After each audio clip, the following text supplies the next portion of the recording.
declare this seventh sitting of the National Assembly of the 12th Parliament of the Cooperative Republic of Guyana to be duly constituted and in session. The clerk will lead us in prayers. Almighty God, we are here gathered together. We most humbly beseech thee to guide us in all our consultations, so that we may together build a land where knowledge is free, where the mind is without fear, and the head is held high, and where words come from the depth of truth. Grant us, O God, and even guidance, so that we may deal justly with the several causes that come before us, laying aside all private interest, prejudices, and personal preferences, so that the result of our counsels may be to the glory of thy blessed name, the maintenance of true religion, the preservation of justice, the safety, honor, and happiness of the President, and the peace and prosperity of Guyana. Grant us, O God, a vision so to lead, that all the people of this fair land may enter that state of brotherhood and unity, where the mind is led forward by thee, and the ever-widening thought and action. Thank you. Please be seated.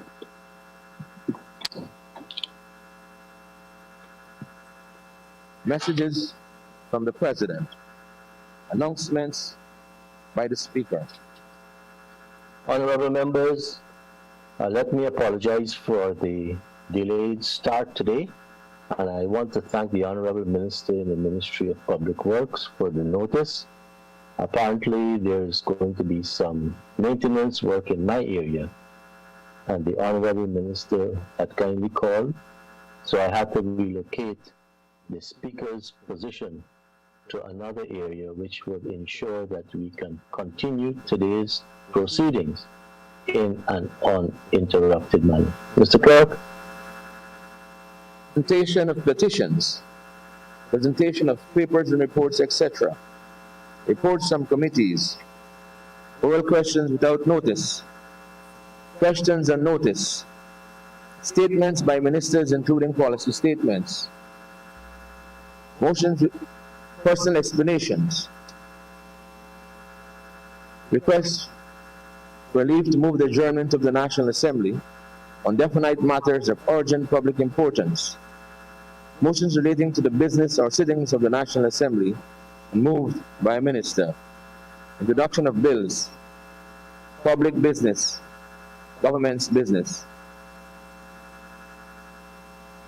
Honorable members, we will now resume the debate on the budget speech for 2020.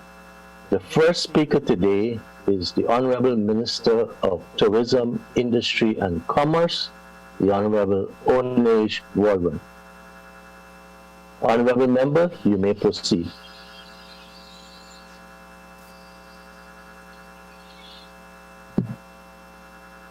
Thank you, Mr. Speaker. I rise to make this my maiden presentation in this honorable House in support of the budget presented by the Minister of Public Works, Honorable Juan Edgel, under the theme, Plan for Prosperity. This emergency budget, prepared in record time, in extremely unusual circumstances, is a product of a lot of hard work on the part of not only the honorable member, but also a large number of technocrats across the public service. Mr. Speaker, before commencing the business of this debate proper, I would like to add my voice to those expressing sympathies to the families of Joel and Isaiah Henry and Harris Singh. As a citizen, as a mother, my heart bleeds, and the entire nation has been thrown into pain. This pain, Mr. Speaker, is not a partisan pain. An attempt to make this grief and pain a divisive and partisan issue has been shameful, may I say downright disgraceful. We grieve deeply as a nation with and for the families of these young men. My prayer is that the families in our collective communities can find the will, courage, and strength to heal. Mr. Speaker, despite my profound sadness at what has taken place outside of this honorable House, it would be remiss of me to omit expressing that I'm truly honored to join all members of this honorable House for the 12th Parliament of our Republic. I express my thanks to His Excellency Dr. Irfan Ali for extending to me the privilege and opportunity to serve the people of Guyana in his administration. I also extend thanks to those honorable members on the other side of the House who've afforded me the opportunity to serve in the public service, exposing me to the administrative machinery of government, which experience I intend to draw upon in the service to the people of our country. Last but not least, Mr. Speaker, I congratulate you on your election to preside over this honorable House, and you have my sincerest wishes for a successful, productive, and fulfilling tenure. Mr. Speaker, over $2 billion in current and capital expenditure has been programmed for the portfolio of Tourism, Industry and Commerce and the predecessor Ministry of Business. But before I get into the substance of my presentation, I wish to take this opportunity to speak to some assertions made by some honorable members on the other side of the House. Mr. Speaker, quite frankly, I am disappointed and somewhat dismayed by the quality of the debate coming from the other side of this honorable House. Mr. Speaker, we have presented costed programs and detailed the results that we expect to see from the results allocated. In return, we basically have rabble-rousing and superficial slogans, some of which warrant no repeating, and suggest an inability or perhaps a refusal to intelligently consider the issues and make constructive contributions to this debate. The assertion, however, that this is a private sector budget and not a people's budget is particularly troubling because it indicates a lack of understanding of extremely basic economic principles. Mr. Speaker, what is the private sector without people? When the private sector thrives, the people thrive. The private sector employs people. The private sector pays taxes with which we fund the essential services for people.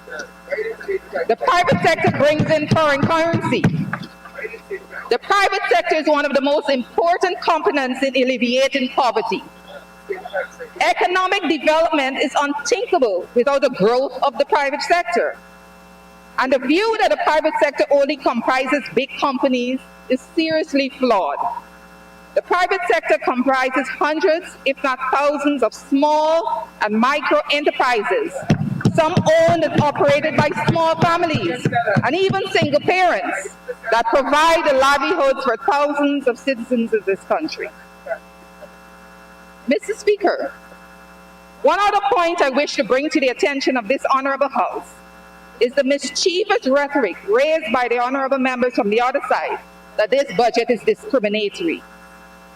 I say mischievous because in the context of the realities of Guyana, those words take on a particular meaning. Who or what group of people are being discriminated against? Which budgetary allocation is hiding under the guise of equality and fairness? Can the allocation of $4.5 billion to provide for 25,000 for every household be called discriminatory? Is the allocation of $150 million to support frontline workers, regardless of their political persuasion, sex, or race, be considered discriminatory? Certainly not the bonus of 2 weeks tax-free salary to the joint services, which I might need to point out includes the Army, Police Force, Firemen, and Prison Service. All of them. Is discrimination the removal of VAT from electricity and water to bring immediate relief to every household and to businesses? Or is it the measures included to assist school children and our senior citizens? Mr. Speaker, these are only just a few examples of how this budget has reached out to improve the lives of every Guyanese. And the hue and cry of discrimination is completely without basis and, frankly speaking, malicious. Mr. Speaker, as Minister of Tourism, Industry and Commerce, facilitating and fostering the development of the private sector, the very engine of growth is now my remit. In furtherance of this goal, in order for us to understand the course that we're taking and the enormity of the task before us, we cannot avoid taking stock and making an assessment of the position from which we start. Mr. Speaker, it matters not which side of this honorable House we sit on. It cannot be denied that our country was in a period of great turmoil and uncertainty for a period approaching 2 years. It is the nature of politics that there will be competing narratives for generations as to why this was so. But again, sir, it is undeniable that this was a period of great uncertainty. And we must understand that uncertainty is one of the worst things that can confront business and commerce. In times of uncertainty, investment is curtailed, production is reduced, employment is affected, consumption is reduced. Less revenues accrue to government to provide essential services, all leading to a vicious cycle of economic dysfunction that hurts predominantly the most vulnerable among us. Mr. Speaker, as is well known, the political uncertainty of 2019 and early 2020 transitioned into a full-blown crisis in the aftermath of the general elections, which was intensified by the globally unprecedented occurrence of the COVID-19 pandemic, the likes of which has not been seen by the entire world in a century, and for which currently there is no reliable estimate of when it's likely to recede. Added to this, the tragic events in West Berbice threaten to further upset our social order. These events have had a devastating effect on business and commerce. Mr. Speaker, this is a situation in which we find ourselves today. These are the circumstances in which the private sector finds itself, and it should be no surprise to any of us that that engine has stalled. Mr. Speaker, we are told that while the Guyana's economy overall is expected to grow by up to 33% this year, we are further told that the non-petroleum economy GDP is expected to contract by up to 5%. And it is this non-petroleum economy which accounts for the employment, the livelihoods, and the prospects of the majority, thousands of Guyanese citizens, including, once again, the most vulnerable amongst us. As Ministry of Tourism, Industry and Commerce, it gives me no pleasure to report that over 62% of hotels, guest houses, resorts, places of entertainment and leisure are either closed or are now providing drastically scaled down service. Many small businesses, as a result of measures adopted to contain COVID-19, have downsized in response to the pandemic. They have now been forced to reduce overheads in order to stay afloat. Even optimistic economic forecasts warn that some businesses will not survive.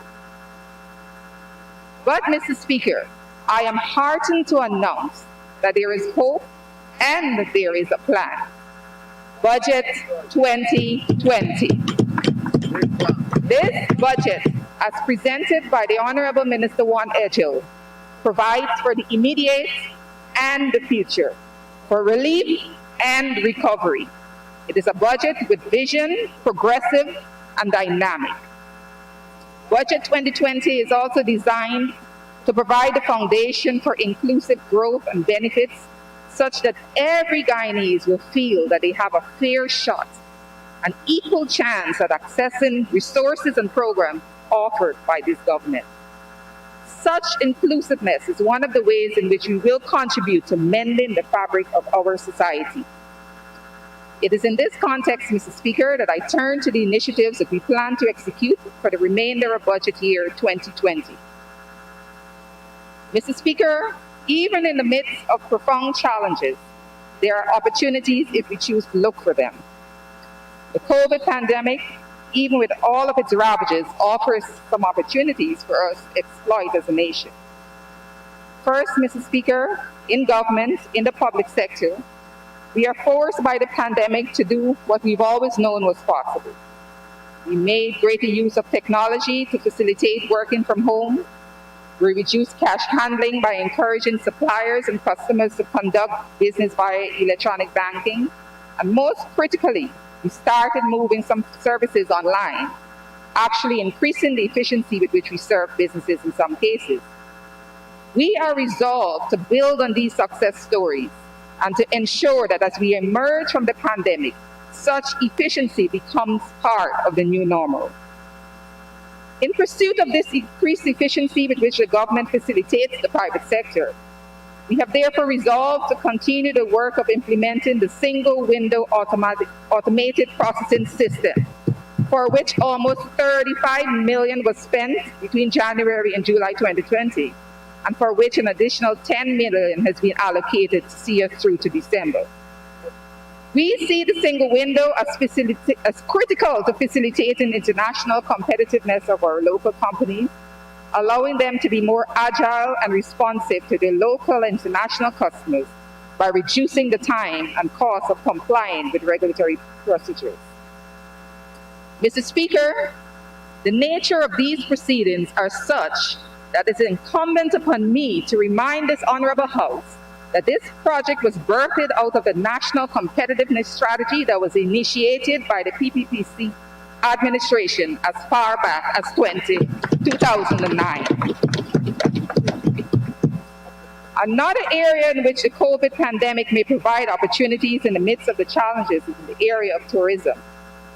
As we plan on safely and responsibly managing the reopening of the sector for the foreseeable future, there will be a larger market for local tourism, as persons who would have previously opted for international travel for leisure look inwards to our local tourism products.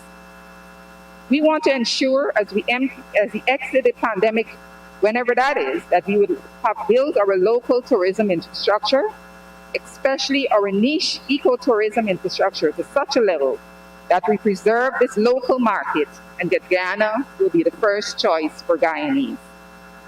Even with respect to our international clientele in the tourism sector, opportunities still exist because the small, intimate nature of our tourism offering is more amenable to the viability in the face of COVID compliance requirements.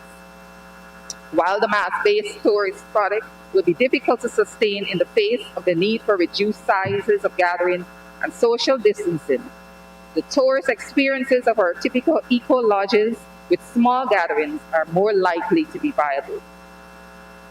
We have therefore, Mr. Speaker, started a dialogue with the regional tourism associations and started to fashion a package of assistance for investments in upgrading facilities to be able to comply with COVID-19 protocols.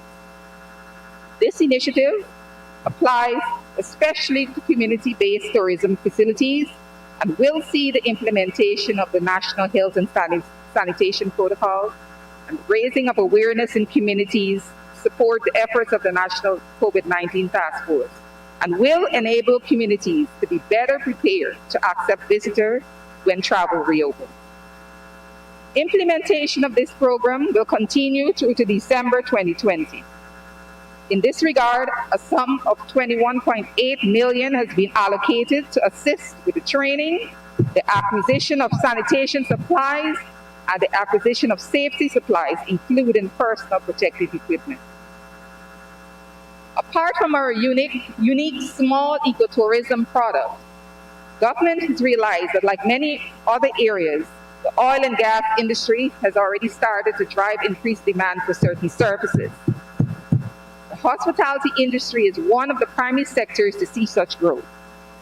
And as such, we are preparing for the increased demand by setting out to attract investments transparently made in large-scale branded hotel facilities for which we will insist on meaningful local participation. As part of a holistic approach, we are actively pursuing the establishment of the Hospitality Institute, which will serve to prepare our people for sustainable employment in the industry. Mr. Speaker, on the theme of relief and recovery, the Small Business Development Fund is going to be a key instrument in our pandemic response. It will be a mechanism by which much needed resources are going to be channeled to small, medium, and micro enterprises, especially those which demonstrate a commitment to preserving employment. We have programmed $100 million for the fund, through which we will disperse small business relief grants for qualifying businesses. These businesses will be required thereafter to qualify for continuing relief to demonstrate that they are meeting the key objectives, among which are preservation of employment and minimizing the price impact to customers. Still on the subject of the fund, Mr. Speaker, under the previous administration, the ceiling in small business grants was reduced from $500,000 down to $200,000. We will raise the ceiling once again to a level where it is likely to make an impact on the hundreds of small and micro enterprises and the persons that they employ and serve. Of course, in order to access these benefits for the employees and owners, our local firms will need to register with the Small Business Bureau. Mr. Speaker, the Small Business Bureau plans to register 1,500 new small businesses in 2020, but unfortunately, in this period of instability and uncertainty, they were unable to reach a fraction of this target in 2020. We are determined to maximize registration of small businesses by publicizing the benefits of registration with the Bureau. These benefits include access to resources of the Small Business Fund and access to procurement opportunities. To see the potential impact of this initiative, Mr. Speaker, the 500 plus small businesses registered with the Bureau employ on average 2 persons each. According to the 2012 census, the average household size was 3.6 persons. Were we to reach a target of registering on the order of 1,500 small businesses, we can see that the Small Business Bureau has the potential to positively impact the lives of up to almost 11,000 Guyanese. We are therefore resolved to redouble efforts to have the small businesses take advantage of the considerable resources that we have prepared to make available directly to them through the Small Business Fund, with which we deliver much needed relief almost directly to households. Mr. Speaker, other key initiatives that offer direct support to industry will include the completion of business support and incubation facilities, including industrial estate facilities at Lethem, Leguan, Emmore, and Belvedere, for which $17 million was spent between January and July, and for which some $92.7 million is programmed for the rest of 2020. These facilities have been languishing unused, and we are advised that this is a large measure due to severe deficiencies in project management. We plan to make these facilities fit for purpose and to aggressively pursue plans to ensure take-up and utilization by the intended beneficiaries. The funds allocated to these important facilities are part of a $2.2 million which has been allocated to the Small Business Bureau, a tangible expression of government's commitment to the small business sector. Small businesses are part of the private sector too. Finally, Mr. Speaker, before moving off of the small business sector, I remind this Honorable House that the estimates also contain an allocation of $105 million to the Sustainable Livelihoods and Entrepreneurial Development Program. In total, Mr. Speaker, the allocations for medium, small, and micro enterprises exceeds $400 million, with more than half of that allocated program for direct assistance to beneficiaries. That, Mr. Speaker, is a people's budget. Mr. Speaker, I turn from some of the direct support initiatives to those that are aimed at strengthening the institutional environment within which our companies operate.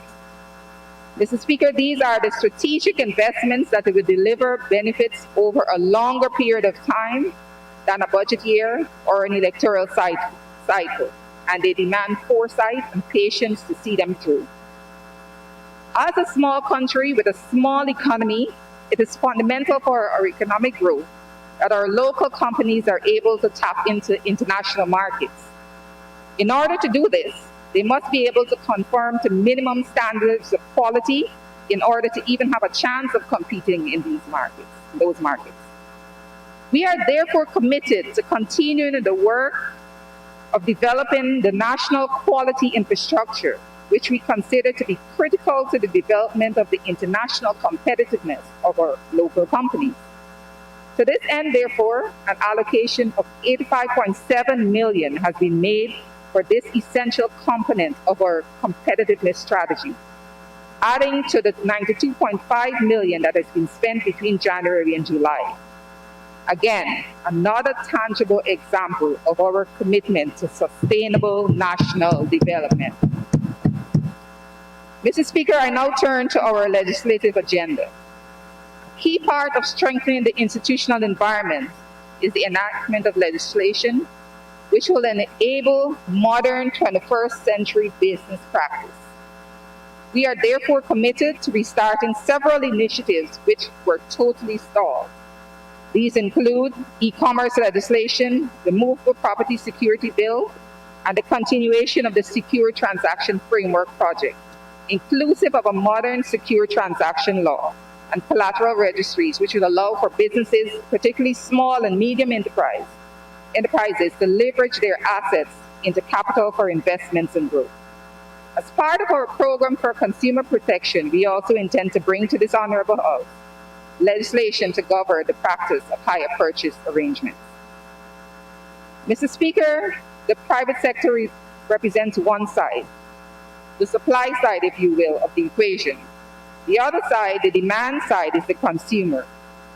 Being sensitive to the needs of the consumer, government continues to commit funding to consumer protection bodies such as the Competition Commission and the Guyana National Bureau of Standards, as both entities have important regulatory mandates as it relates to consumer welfare and protection. Mr. Speaker, for consumer protection, some 83 million was spent between January and July, and some 45 million is allocated for the remaining period, August to December 2020. In conclusion, Mr. Speaker, I commend this budget 2020 to this honorable House, and I maintain that the measures contained therein cogently demonstrate that we are committed to inclusive and sustainable growth and development. That is the creation of security and prosperity for all Guyanese. Criticisms notwithstanding, that future of prosperity is impossible without a thriving private sector in all of its forms, from the biggest corporate group to the smallest 1- and 2-person family enterprise. And I urge all members of this honorable House to support this budget.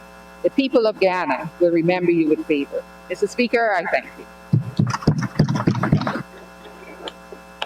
Thank you very much, Honorable Minister of Tourism, Industry and Commerce, for that presentation. You've certainly set the tone and the pace for today. I would like to now call on our next speaker, the Honorable Minister, call on the next speaker, the Deputy Speaker of the House, the Honorable Member, Mr. Lennox Schumann. Honorable Deputy. Mr. Speaker, let me first say thank you for the preemptive promotion to Honorable Minister. I hope that someday in the future that minister will be the highest office and will not be the Prime Minister but the President.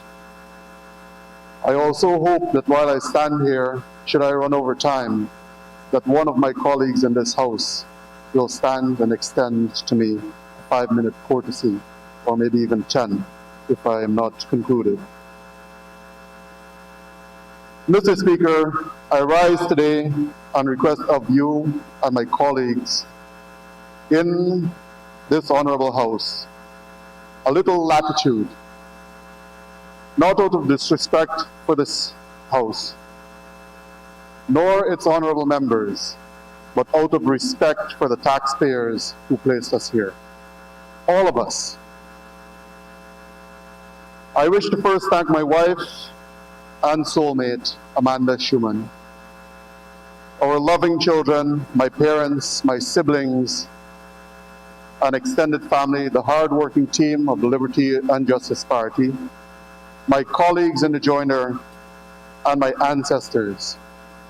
Because of your collective love and support, we will do our part to support and critique all agendas connected to our country's development. Mr. Speaker, I also congratulate you and all members in this House on your election. I wish everyone a happy Indigenous Heritage Month. As a father and empathetic Guyanese, I would like to express my heartfelt condolences to the Henry family and the Singh family and others who lost their lives during the recent string of violence in Berbice. I also echo the collective call for justice for these murdered youths, because justice delayed is most definitely justice denied. Mr. Speaker, His Holiness the Dalai Lama said, "Politics and religion are pure institutions. It is people that corrupt them." While this is not an indictment of my honorable colleagues in this House,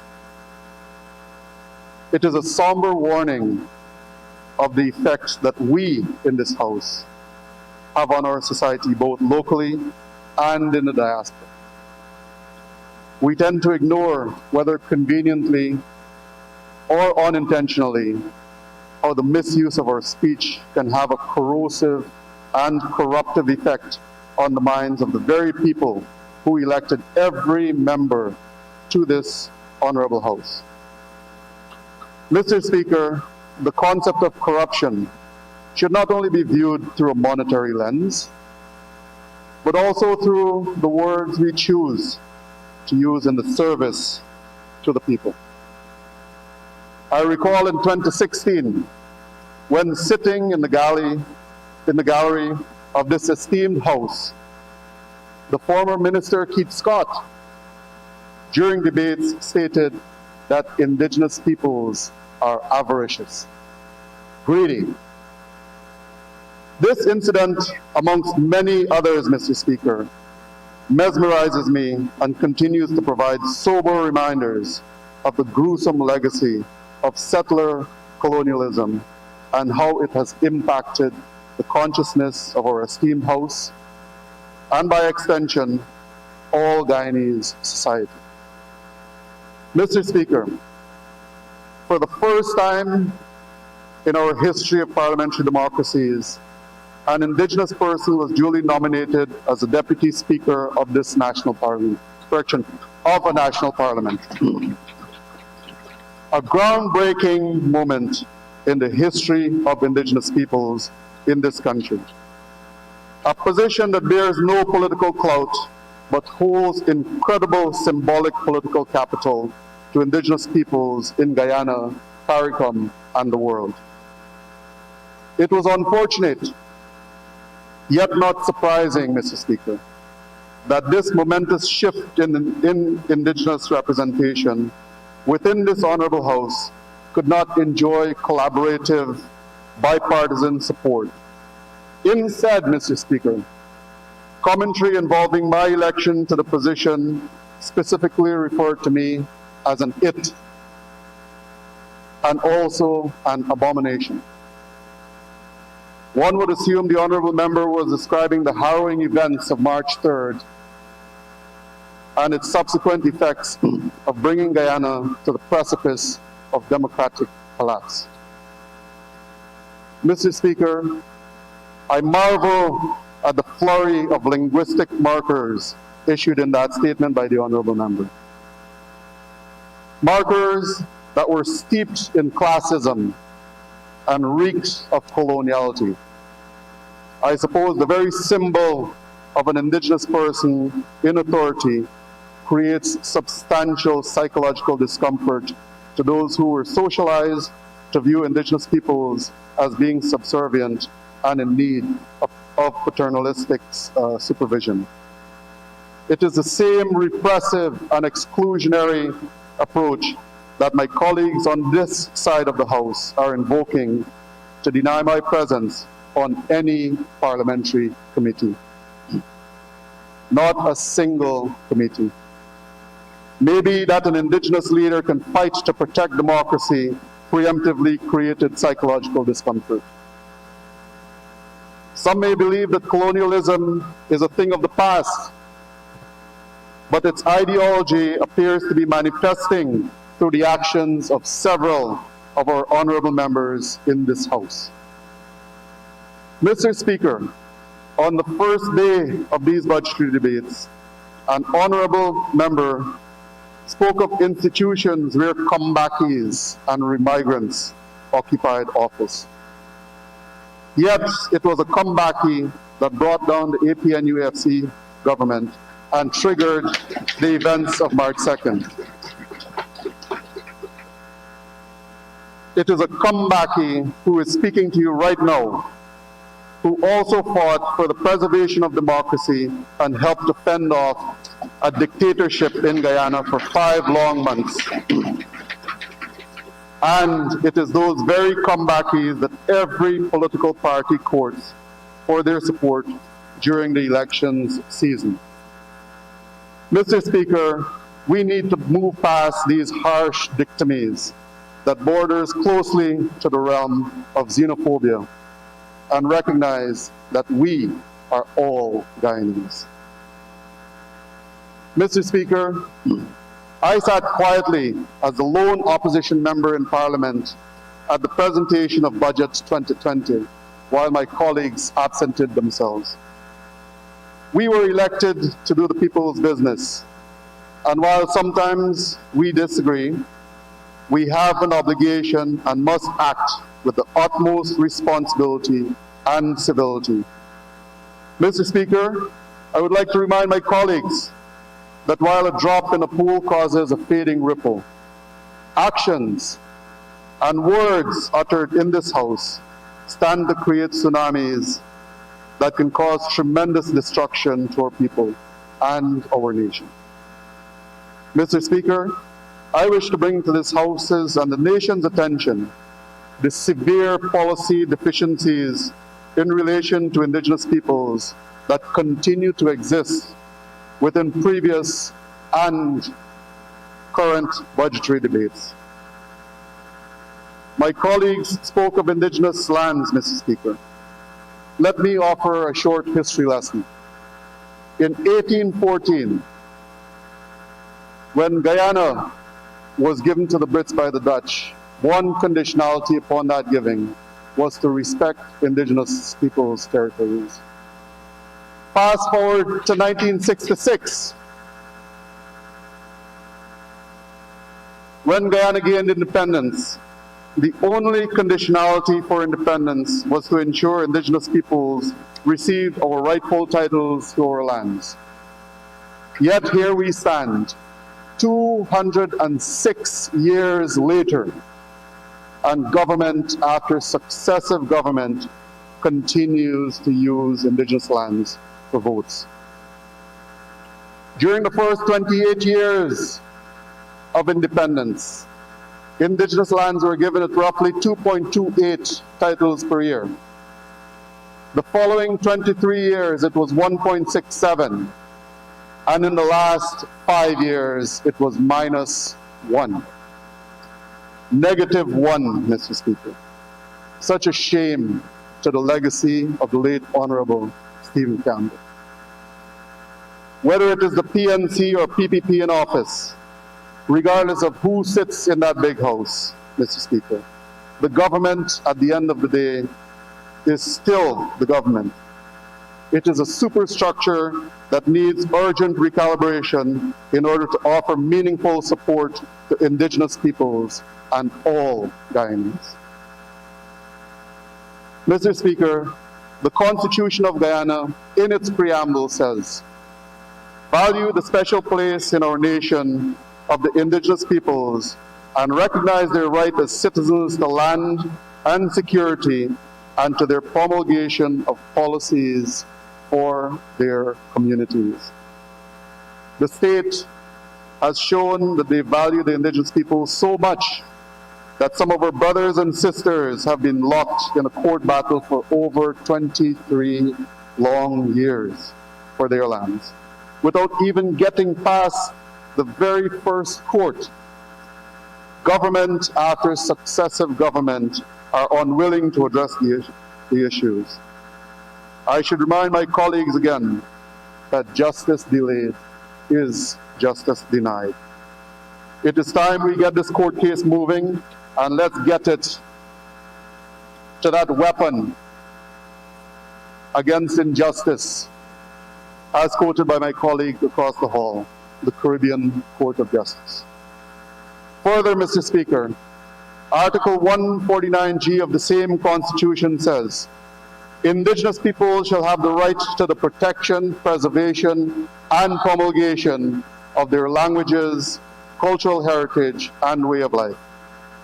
Article 27 further states that all Guyanese shall have the right to free education, and that education must cater to the future needs of the nation and be culturally appropriate. I remind this Honorable House that where there is enshrined in the Constitution a right, there is a parallel responsibility on the government and among us, the representatives of the people, to ensure that those constitutional responsibilities are met. Today, again, administration after consecutive administration can find finances and time allocation in the curriculum for Portuguese and Spanish, while UNESCO has identified that many indigenous peoples are at risk of losing their languages. Mr. Speaker, Minnie Degawan, an indigenous leader and activist from the Philippines, said, "For indigenous peoples, languages not only identify their origin or membership in a community, they also carry the ethical values of their ancestors, the indigenous knowledge system that makes them one with the land, and are crucial to their survival and to the hopes and aspirations of their youth." UNESCO also stated, "The state of indigenous languages today mirrors the situation of indigenous peoples. In many parts of the world, they are on the verge of disappearance. The biggest factor contributing to their loss is state policy. Some governments refer to indigenous languages as dialects and accorded them less importance than national languages, contributing to their eventual loss. Our communities are struggling through COVID-19. Schools on the coast are enjoying internet access, TV, and radio broadcast learning tools, while many of our indigenous communities are expected to self-teach in a language that is somewhat alien to them in preparation for exams that are mostly void of their collective histories. COVID-19 has revealed the systemic failures and deficiencies within our education and governmental structures. Mr. Speaker, the state apparatus sees indigenous peoples as developmental projects instead of partners. This is a sad, myopic, and obtuse view that needs to change towards one that allows indigenous peoples the right of sustainable self-determination as outlined by Jeff Corntassel, an indigenous scholar. Mr. Speaker, we have seen infrastructure projects such as roads, bridges, hospitals, internet, and electricity coming to communities on the coast to support education and the economy, while indigenous communities are forced to deal with inadequate solar panels, sluggish and unreliable internet connection, and poorly maintained trails. This, Mr. Speaker, is an indictment of all previous administrations. Added to this, Mr. Speaker, not only are communities dealing with this in a COVID environment, They are trying to deal with this while at the same time trying to deal with land conflicts and climate change, which threatens both their personal and food security. Mr. Speaker, Indigenous peoples also want access to the global marketplace, and in accordance with Article 14, 1, E and F of the 2006 Amendment Act, especially in relation to the development and regulation of agriculture. As such, I am calling for a subvention to be created by the Ministry of Agriculture that covers the cost of not only attaining organic certification as stipulated by the U.S. Department of Agriculture, but also for commercial farming in Indigenous communities. We welcome culturally appropriate agricultural development strategies and microeconomies within our Indigenous communities in line with EFPIC. Mr. Speaker, I ask that the government examine my request because it is of benefit to the health of all Guyanese. By its design, Mr. Speaker, the colonial system has kept Indigenous peoples in a state of perpetual poverty. I heard my colleague, the honorable member from Parima, complain about preferential treatment being given to coastlanders while the communities are fully capable of doing the work. Mr. Speaker, this is indicative of a procurement act that not only permits the coast to profit and grow, while the communities continue to be marginalized within basic policy formulations. If companies are sympathetic, they hire low-end laborers out of pity. We should not have to rely on sympathy. Guyana is not only in need of an Indigenous people's policies coupled with the revised Amendment Act. We are in need of a revised Procurement Act that guarantees Indigenous communities a system of equity, not sympathy. Sympathy, Mr. Speaker, without empathy is apathy disguised. Indigenous people should not have to hope and cope. Indigenous peoples need development partners, not a customer-client relationship of dependency through projects. In 2016, UNICEF released a study on the status of Indigenous women and children. It was an indictment on all previous administrations from independence to now.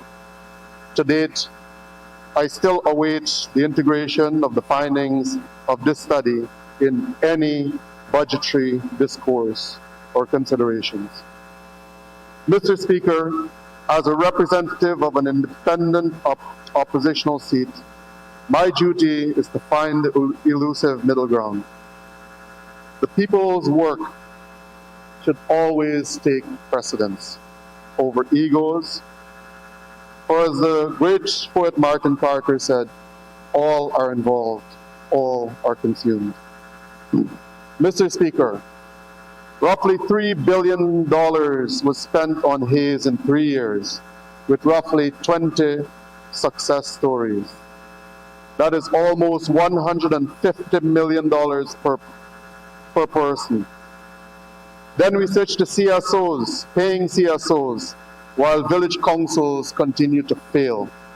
Tushals continue to bear significant responsibilities, but get paid a meager and paltry $30,000 per month, regardless of which administration goes into office. I support the Honorable Madam Teixeira's remarks that this is not, and I say this is not, time for campaign. This is Honorable Deputy, she may have to support you with an extension.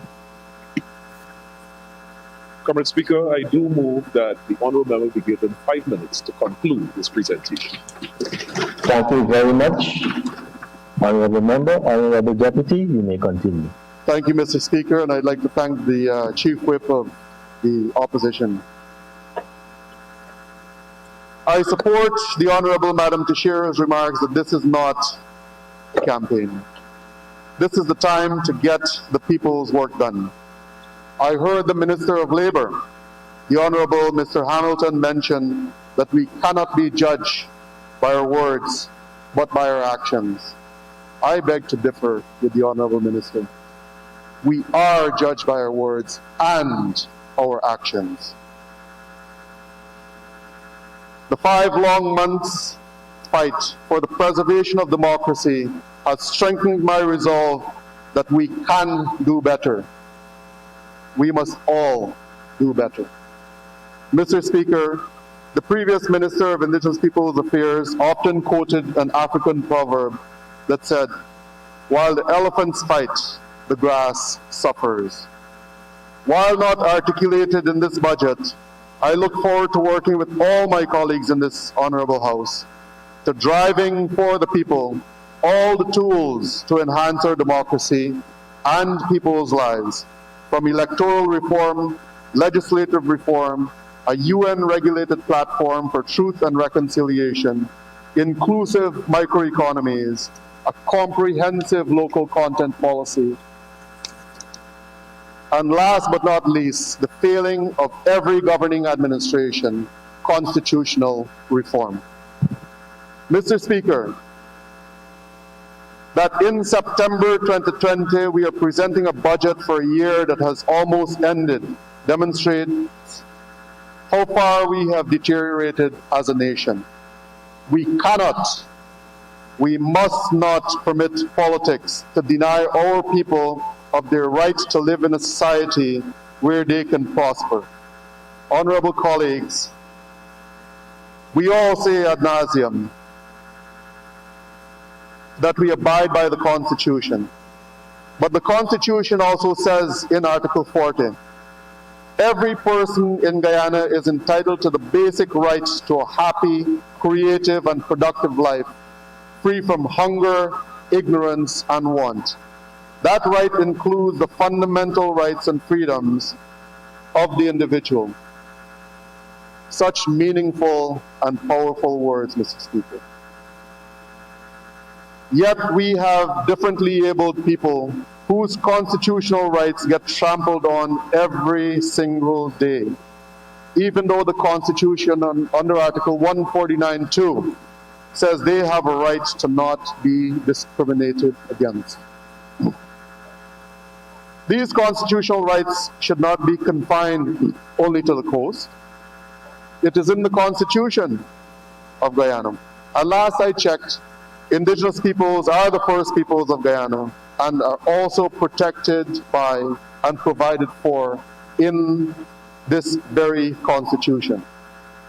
Mr. Speaker, I ask my colleagues that while we go about our respective ways of doing the people's work, let us do so in a circumspect and considerate manner that brings economic, social, legal, ethical, environmental, and moral justice and equity to all our peoples. Mr. Speaker, let me close by thanking our international partners, the global community, and the Guyanese diaspora, who showed their commitment to Guyana through our fight for democracy. I look forward to the prosperous and sustainable future in store for Guyana, and I urge all my colleagues to work for Guyana and all the people who placed us here. The days of party paramountcy should be very firmly and squarely behind us. Mr. Speaker, I thank you.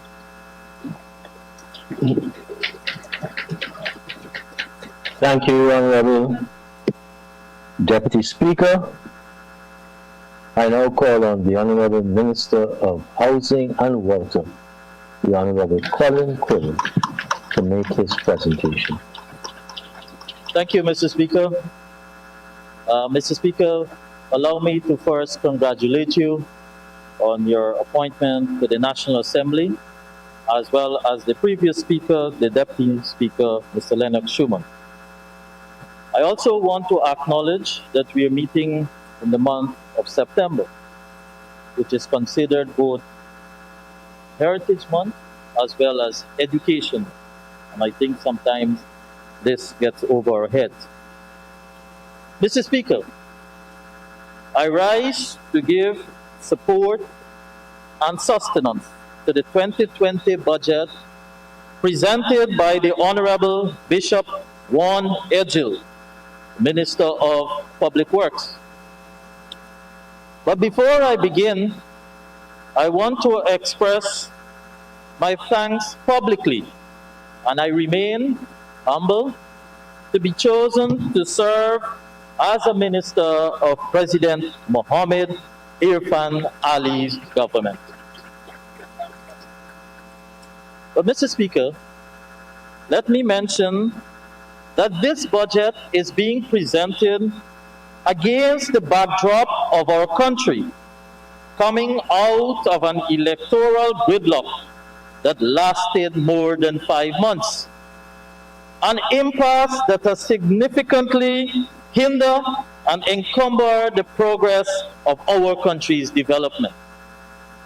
Mr. Speaker, never again must we allow the clandestine intentions of a few to hold our development back.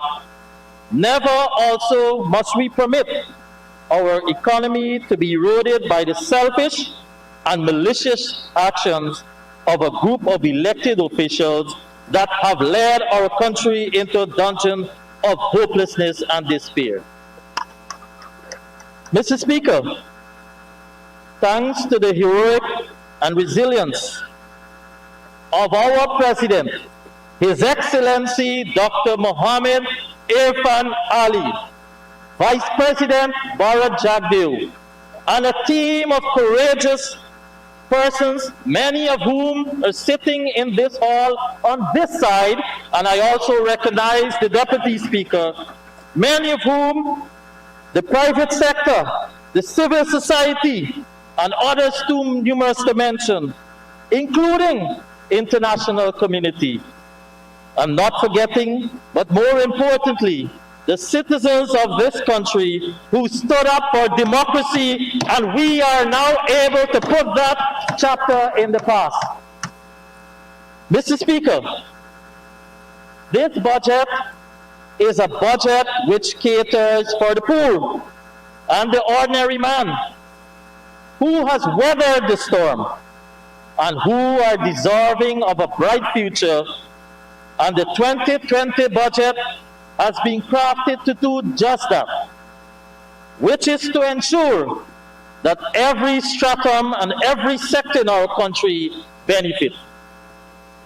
This budget provides an economic stimulus for the individual and his community. But these measures, we will see increased spending, which will lead to an increase in employment rate, which will in turn increase income and hence boost spending. Thanks to 2020 budget, we will see a prosperous country under the leadership of a competent government.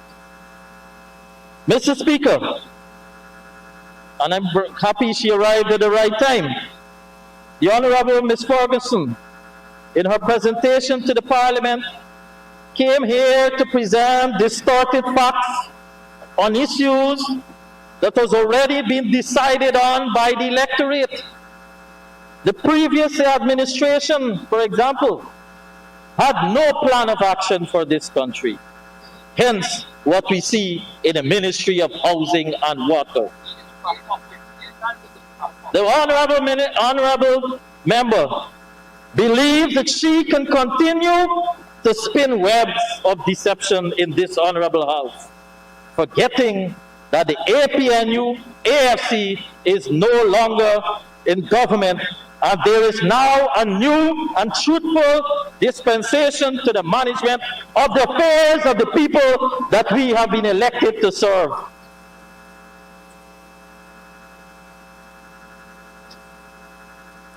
Mr. Speaker, the APNU AFC operated visionless in the housing and water sector.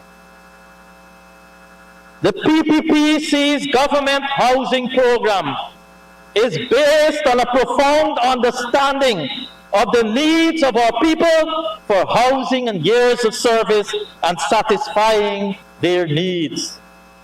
The leadership and the governance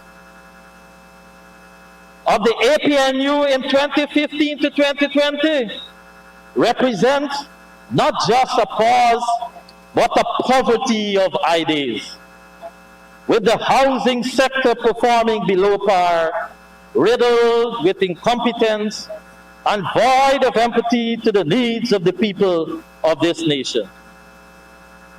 Mr. Speaker, even after 3 government ministers within the span of less than 5 years, and the Honorable Edgell in his speech described as a musical chairs of ministers, this sector could not muster the steam required to meet the needs of Guyanese desiring to have their own homes. The coalition grappled to define its ambition in housing, completely losing sight of the needs and urgency with which they should decisively act. Mr. Speaker, let us take to the so-called massive public outreach at the Square of the Revolution just before elections, which show data that says housing has been overwhelmed by the priority needs of the people. The coalition has not been able to deliver. This should not be a surprise. The policy position of the coalition to defunct, and yes, defunct, the housing sector, mediocre leadership of every changing minister, a lack of private sector incentives, taxes on building materials, among others, strangle the housing sector, slowing its ability to contribute to the needs of the nation.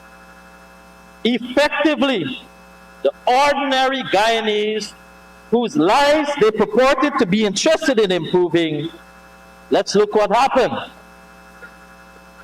Effects on the housing sector, 2015-2019, immediately after taking office, the coalition in 2015 met $8 billion within the CHPA.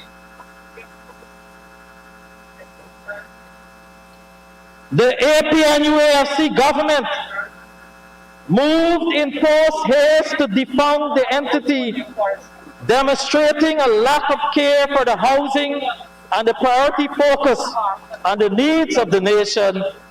When they left, there was only $3.6 billion in the coffers of CHPA. Mr. Speaker, this sector could never deliver given such policies, conditions, and leadership of the former government.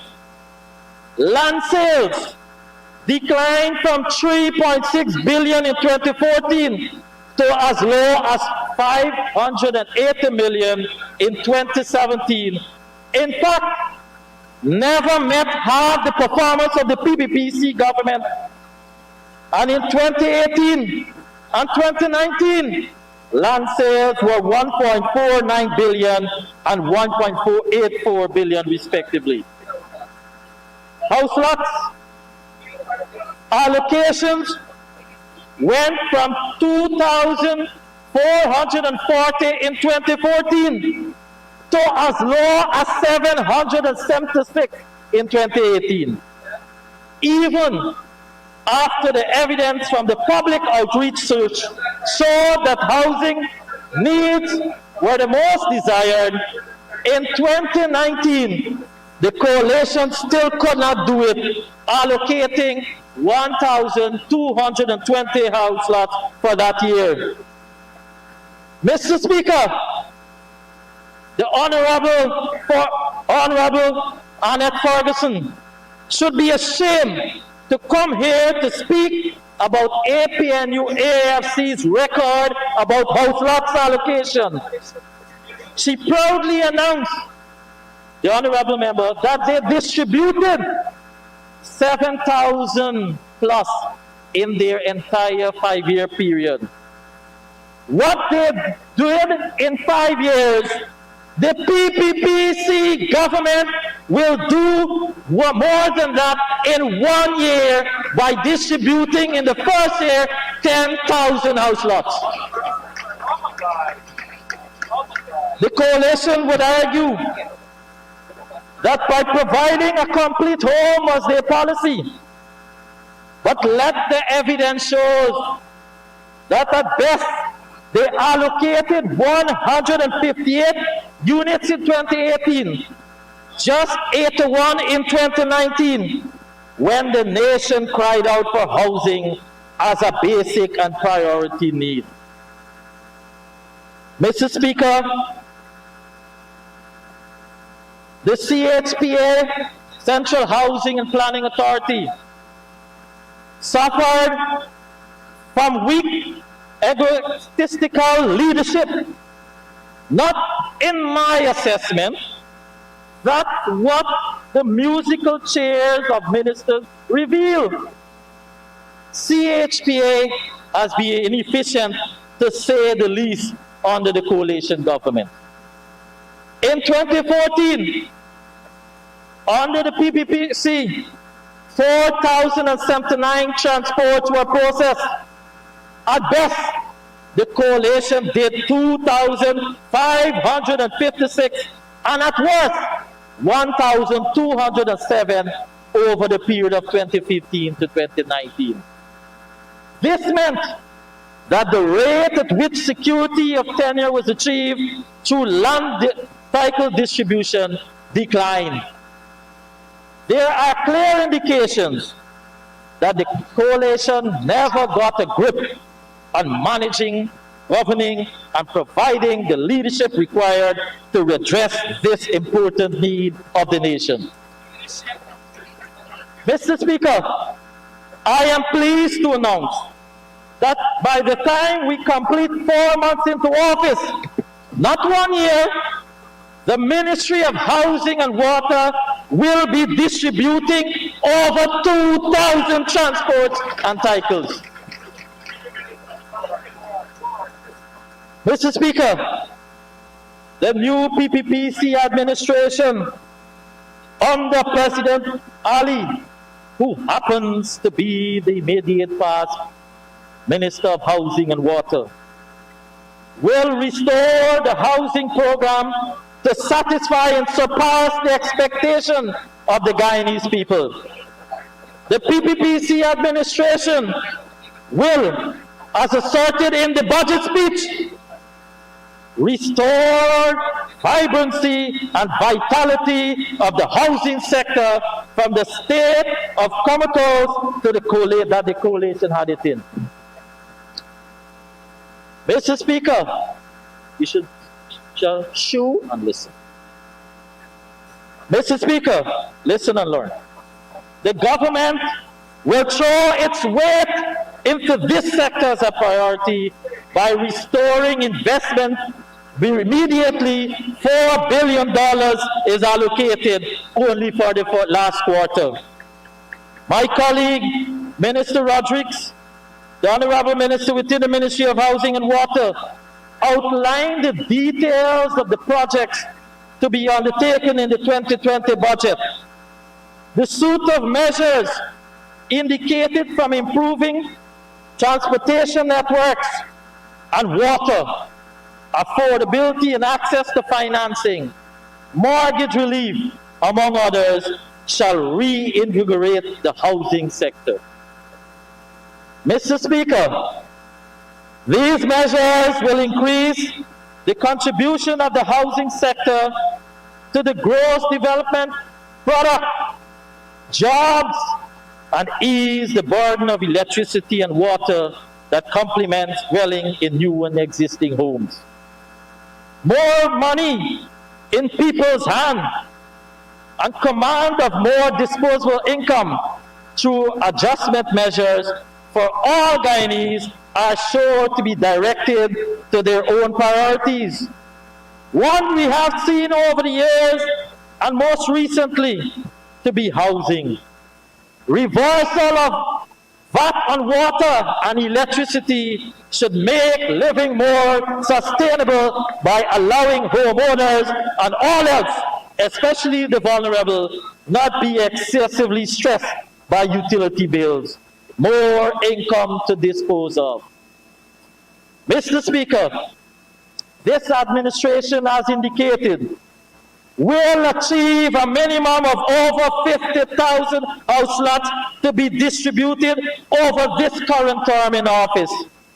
But in an effort to bridge the gap in the demand, which is at a backlog of 68,000 active applicants, the PPPC government will adopt a practical approach to the housing drive. One, through government's capital subvention. Two, the PPP approach, not the previous suggested one. Public-private partnership, private developers, and fourthly, through capital market financing. Mr. Speaker, we have already advertised, and it closed last Monday, for expression of interest to further develop the public-private partnership so that we can, in an aggressive way, start to tackle the backlog of cases. And as I speak, there are a number of persons, and we have already started to talk with the bank, because it is our intention as a government to raise capital market to help in the infrastructure development at a fast-track rate. This, along with the following measures, will serve to stimulate the sector. Mr. Speaker, mortgage interest relief for low and middle home income earners, increasing the limit for the low income loans, and a reversal of VAT on building materials where it was imposed, and measures to give increased access and availability to financing for home ownership within the reach of every citizen will be a goal of the Ministry of Housing and Water. It is part of the PPPC's government continued drive to increase the disposable income for every household. Mortgage interest relief. In 2013, the PPPC government introduced this initiative for persons with mortgages at the bank up to a ceiling of $30 million. In 2017, the coalition government reduced the ceiling to $15 million. This reduction negatively impacted upon approximately 55% of those borrowers.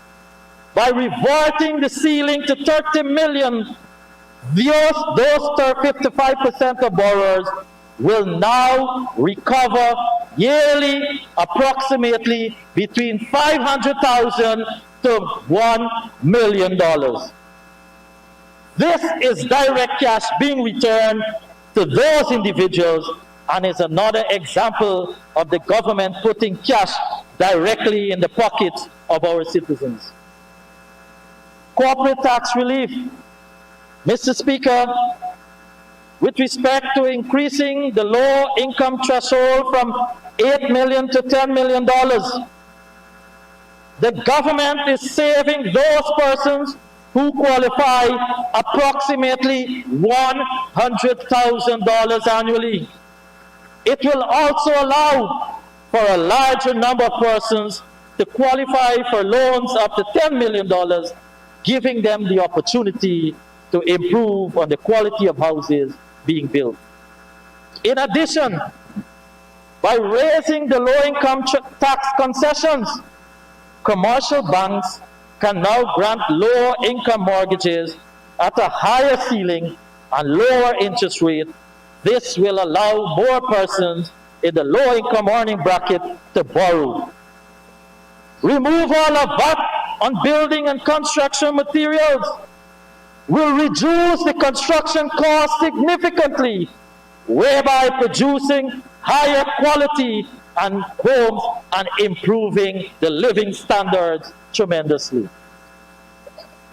Mr. Speaker, these measures will invigorate the sector and realize the aspirations of Guyanese in the housing drive. Mr. Speaker, we will also, as similarly mentioned by the Honorable Minister of Tourism, Industry and Commerce, we will be embarking on a single window processing permission for permits. And the intention is, Mr. Speaker, to reduce the processing time to under 1 month. Work has already started internally at the ministry. So therefore, the ease of doing business is one of the elements for attracting both domestic and external investors to the local economy. It has been recognized that the multiplicity of regulatory agencies leads to indefinite delays in approval of permits and licenses, and over the years, this has been a bugbear. Dealing with construction permits and licenses, for the most part, involve planning permission system, whereby the CHPA is the principal element, with direct functional linkages with the local democratic organs, the fire service, the Environmental Protection Agency, the Central Board of Health, Guyana Lands and Survey. And so you will understand, Mr. Speaker, why there has been a delay.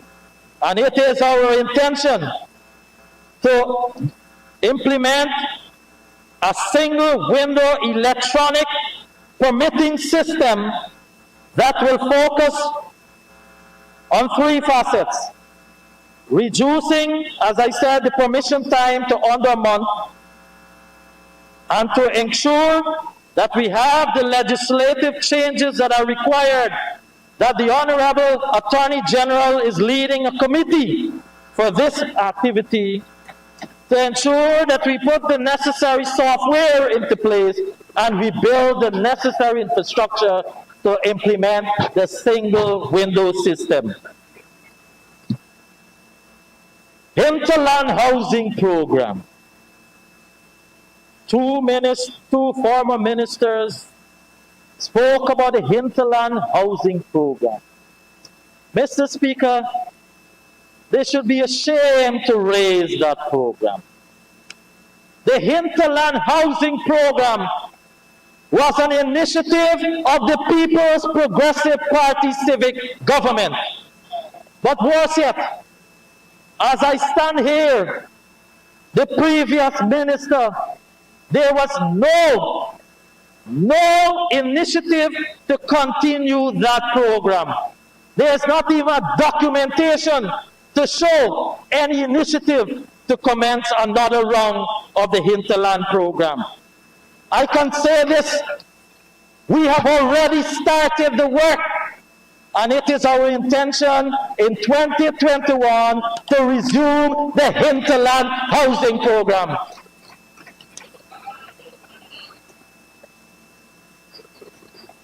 Mr. Speaker, I want to make mention to provide a clarification.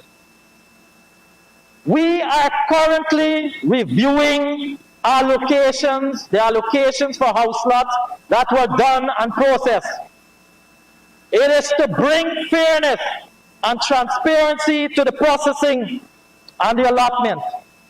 This is in light of certain transactions coming to light. We have also noted in the run-up to the March elections, the processing of a number of allocations and transactions for new applicants, even within a month, while there are thousands who are waiting for years. Mr. Speaker, the Ministry of Housing is also working to ensure that we continue the plan for which was left in 2014 for a new location for the ministry. And we are currently reviewing, there was a prior cabinet approval for a location of a head office, a new head office for the Ministry of Housing and Water, and we will bring this back up so you can expect some work start in that regard so that we can provide sufficient office space and quality service for our citizens.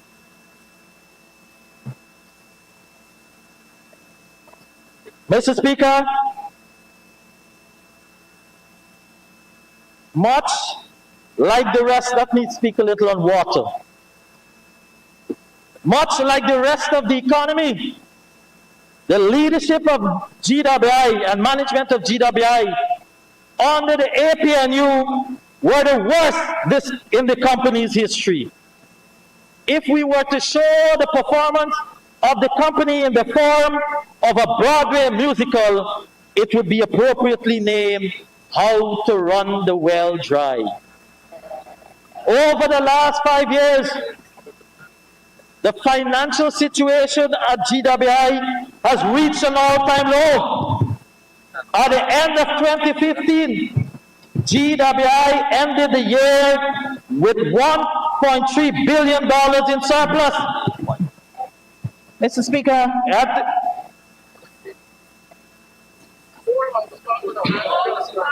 Mr. Speaker, I'm listening. thank you very much, Mr. Speaker. Mr. Speaker, arise and stand in order, number 48.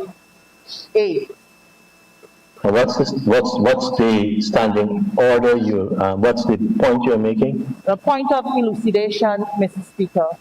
Honorable member, the only way I can allow a point of elucidation is if the person on the floor would concede to you making that point of elucidation. Honorable member, Mr. Kroll, would you allow the honorable member, Ms. Ferguson, to make an elucidation?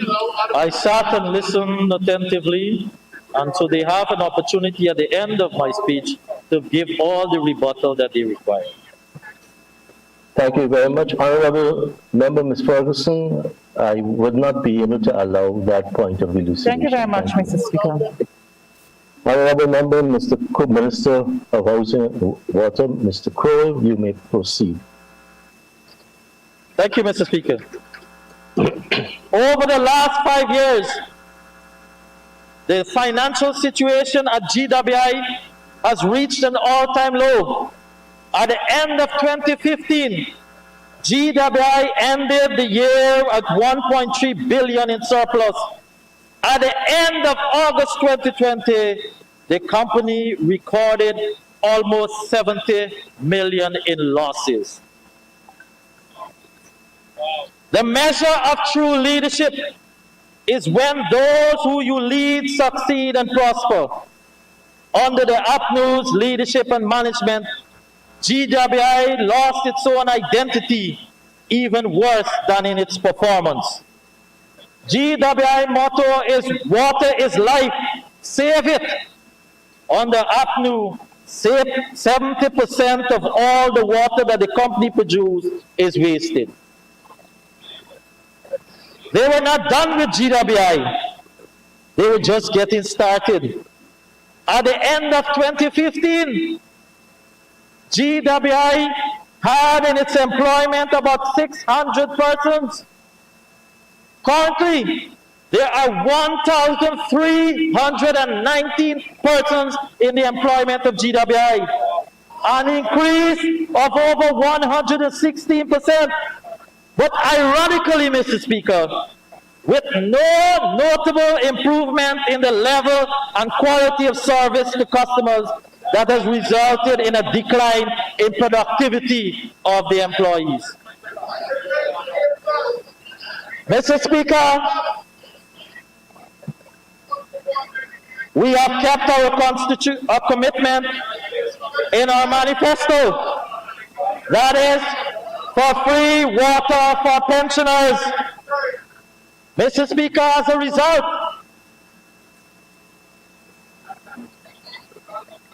As a result, 25,620 pensioners will be able to benefit from this measure. The total value is $227 million as a result of the subsidy of the free water for pensioners. Let me break it down further. So I see the former minister's writing, so let me have her writing a little more. Honorable member, before you can break it down further, you have to build up your time. So could I have someone move an extension for you, sir? Thank you very much, Mr. Speaker. I'd like to ask that the honourable member be given another 5 minutes to conclude his very good presentation. Thank you. Thank you very much, Honorable Minister. Honorable Minister, Housing and Water, you have 5 minutes to conclude. All right, so let me break down another category. Removal of VAT on water. Metered customers, as a result of this effect, 88,000 customers with 83,000 unmetered. A total of 172,324 customers will benefit to the value of $416 million. Mr. Speaker,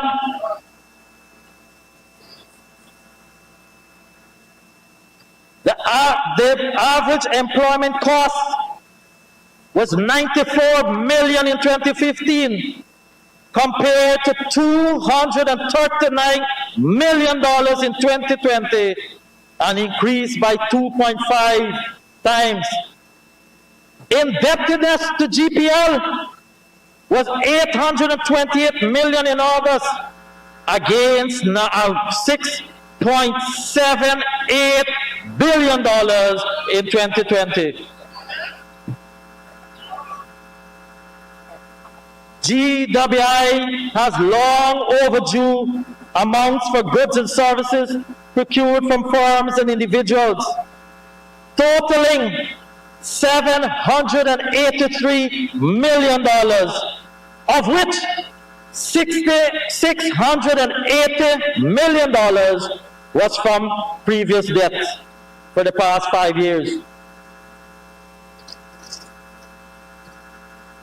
Between 2015 to 2020, GWI total bank balances have deteriorated significantly by $1.76 billion, or 69% of the total bank balance as of 2015. Collections efficiency was at 61% as of August 31st, 2015. At August 31st, 2020, a decrease of 9% has ensued. Yet, we see an over 100% increase in staff.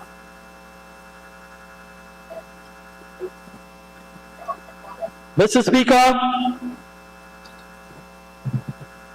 customer complaints have increased in all the regions due to the low level of service as a result of water losses and leakages. This department, along with the Public Relations Department, immediately the new board, which has met last Friday, they have taken a decision to give this department a priority. No longer can we have where customers are reporting leakages, and for over a month, the complaint is still in the system, but yet when someone calls directly, the problem is fixed in an hour. GWI has procurement problems. And you know, the other side, when they like to talk about the glorification of the last government, it is former President David Granger that gets the praise. But when they come to GWI, all you hear is about baby Jesus. Well, let me tell you some of his story. He had already told you his record. Procurement has been a problem. Right now, the honorable member from Region 5, he knows there's an office that is expected to be completed in Region 5 for GWI. The original contracted sum for that building was $19.7 million. That was what was approved by the previous board. Mr. Speaker, they have spent to date $40.5 million on that building. And as I speak, they are requesting another $25 million to complete the building. Then you have another arrangement, Sequest, which is costing the taxpayers of this country it costs $1.8 billion in 4 years, $450 million per year, where they sole source a contractor to supply for the treatment of well water for 28 wells. What was the findings? The company GWI did not even comply with its own procurement policy. There was no competitive bidding process. And so, Mr. Speaker, a decision has already been taken to terminate this contract because the taxpayers of this country must get value for water. So GWI's strategic plan will include achieving nationwide access to safe and affordable water for all in a sustainable manner. Provision of treated water to improve the water quality to the World Health Standards. Reduction of non-revenue water to improve the level and quality of service and financial viability, as well as, and equally important, to obtain financial and commercial viability and sustainability of the water sector. Our key focus, therefore, will also include extending water coverage throughout Guyana, including the hinterland communities, Honorable Don Hastings. Expanded treatment for water coverage throughout Guyana, and increasing our meter coverage. So, Mr. Speaker, sanitation is also included as part, as I wrap up, Mr. Speaker. Honorable member, could you wind down? You're into 7 minutes. The sanitation investments over the many years have been limited to solid waste via landfill facilities. However, there is now a need to turn our attention to wastewater treatment through resource recovery application. Guyana is expected to develop, as I conclude, Mr. Speaker, Guyana is expected to develop rapidly due to its advancement in the oil and gas sector, presenting several residential, commercial, and industrial developments that is proposed by the Central Housing and Planning Authority, and therefore sanitation and water delivery will play an equal important role in the housing sector. With those few remarks, Mr. Speaker, I thank you very much. Thank you very much, the Honorable Minister of Housing and Water, the Honorable Colin Crowell, for that presentation. The Honorable Minister of Education, the Honorable Minister Priya Devi Manichan. Thank you kindly, Mr. Speaker. Mr. Speaker, I wish to add my own words of congratulations to you for ascending the chair. I cannot imagine a more appropriate person at this time for this position, and we expect that you are going to preside there as you have done in other areas of your life with excellence. I also want to congratulate the Deputy Speaker for his election to this House, and we expect that he too will become experienced.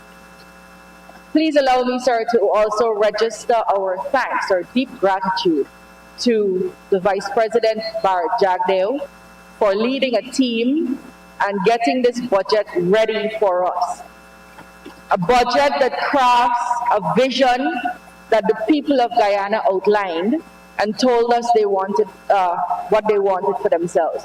I thank particularly Minister Bishop Edgehill for presenting that budget. And unlike what some very ungracious persons have said, he didn't only read a budget. I am aware of the long hours he spent with the budget staff putting this budget together and making sure our numbers are balanced. We thank you, sir. Please allow me to, Mr. Speaker, to register our deep gratitude to the Budget Office led by the Budget Director, the very brilliant Sonia Rupnath, who put together this budget here for Guyana. They must have missed the work. We haven't had a budget for a couple of years now, as you know. Mr. Speaker, when opposition members of the House say very derogatively that this budget could not have happened, then they're really speaking of the public servants of this nation, because those are the people who toil hard without prancing around in the newspapers to get our work done, and we register our deep gratitude. Sir, before I begin, I want to also welcome back to the Ministry of Education Guyana's son, Marcel Hudson, Dr. Marcel Hudson. He was unfortunately, sir, one of those persons who suffered at the hands of the APNU AFC. So when we hear about hundreds of persons being fired, which incidentally is not true, I can give a list from the Ministry of Education of people who were fired unceremoniously who had no party loyalty. Started in education when they were 15 years old, and you sent them home simply because they were doing their job and being faithful and loyal to the government of the day. Shame on you. Shame on you. And where they want to come back, they will have a space with us because they are patriots of this country. Unlike what I saw when I left, my secretary at the time was a lady from the pool, not coming from Freedom House, a lady chosen from the pool, tucked away in a dusty office, when I left that ministry. That was shameful behavior. And that is why you're feeling the effects of people you hurt, and you're sitting over there. That is why.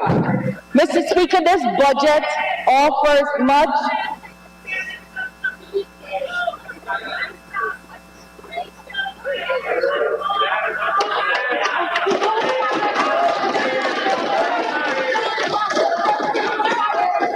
Mr. Speaker, this budget brings much. I know Ms. Lewis very well. Very well. She worked for the Ministry of Education also, the honorable member.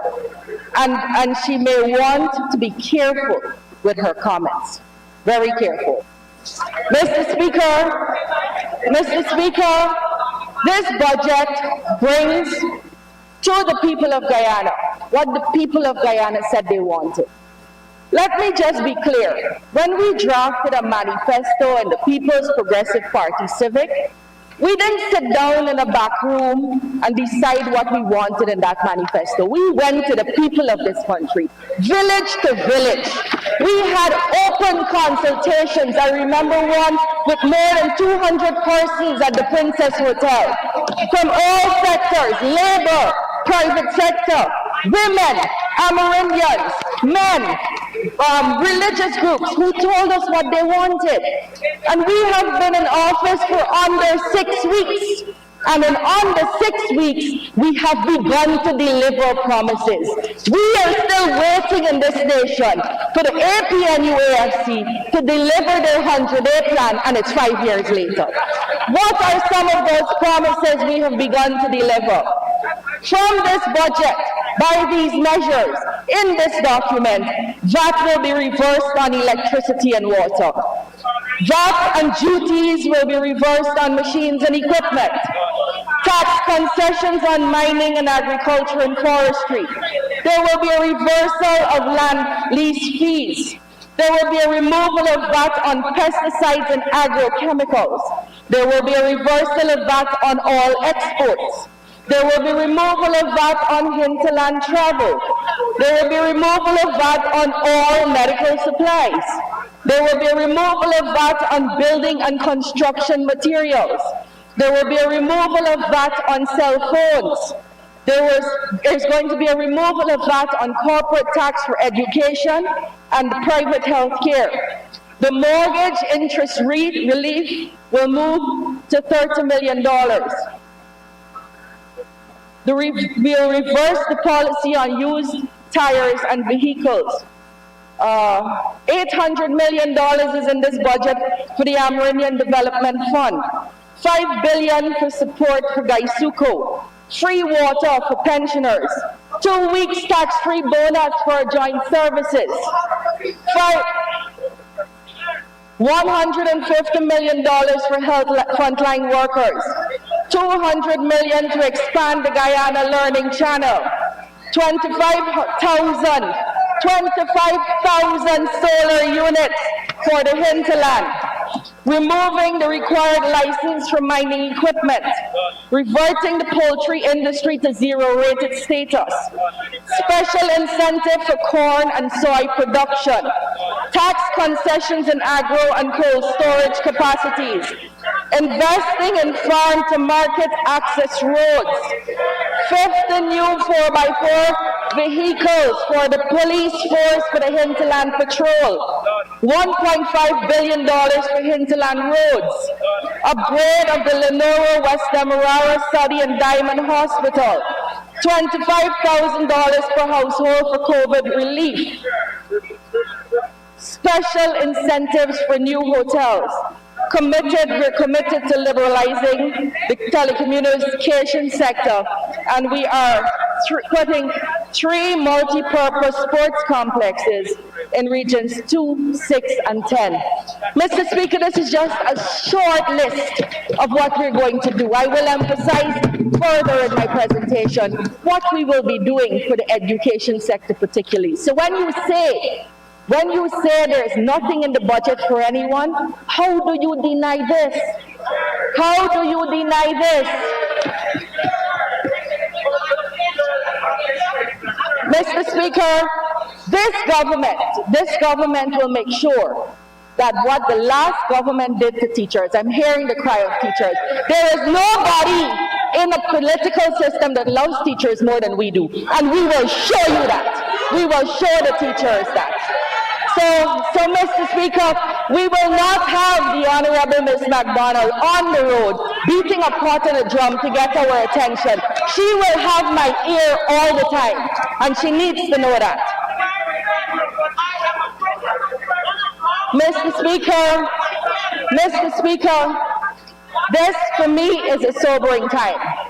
We're in the midst of a pandemic. That is sobering. Pandemic has meaning. Plenty people get sick, many can die. At this time, sir, it requires each of us and all of us as a collective to reach down in our bellies and pull up from ourselves the very best that we can be. Because we are facing an existential threat, and we must fight that back as one to ride out of this period together. And in this time, sir, when we're facing this existential threat, the petty shouts, the shallow quarrels seem extremely minimized when we're talking about life and death. And this is not an abstract concept. I'm sure everybody in this house knows some family that has been affected severely by this disease. And this requires of us, this is this thing we're fighting, this requires of us a oneness to be able to succeed in that fight. And I'm saying to you on behalf of the PPPC government that our arms are outstretched and we are prepared to work with you once you are prepared to work with us to make sure we take this country forward. But we will say this, if you are not prepared to reach our outstretched hands, we will do it alone. Because the people of this country have placed their trust in us, in all of us here, and they have required of us that we do this together. But if you don't want to partner, we will do it alone, and they will judge you harshly. They will judge you harshly. Mr. Speaker, what is the state of the Ministry of Education as I found it? Sir. Mr.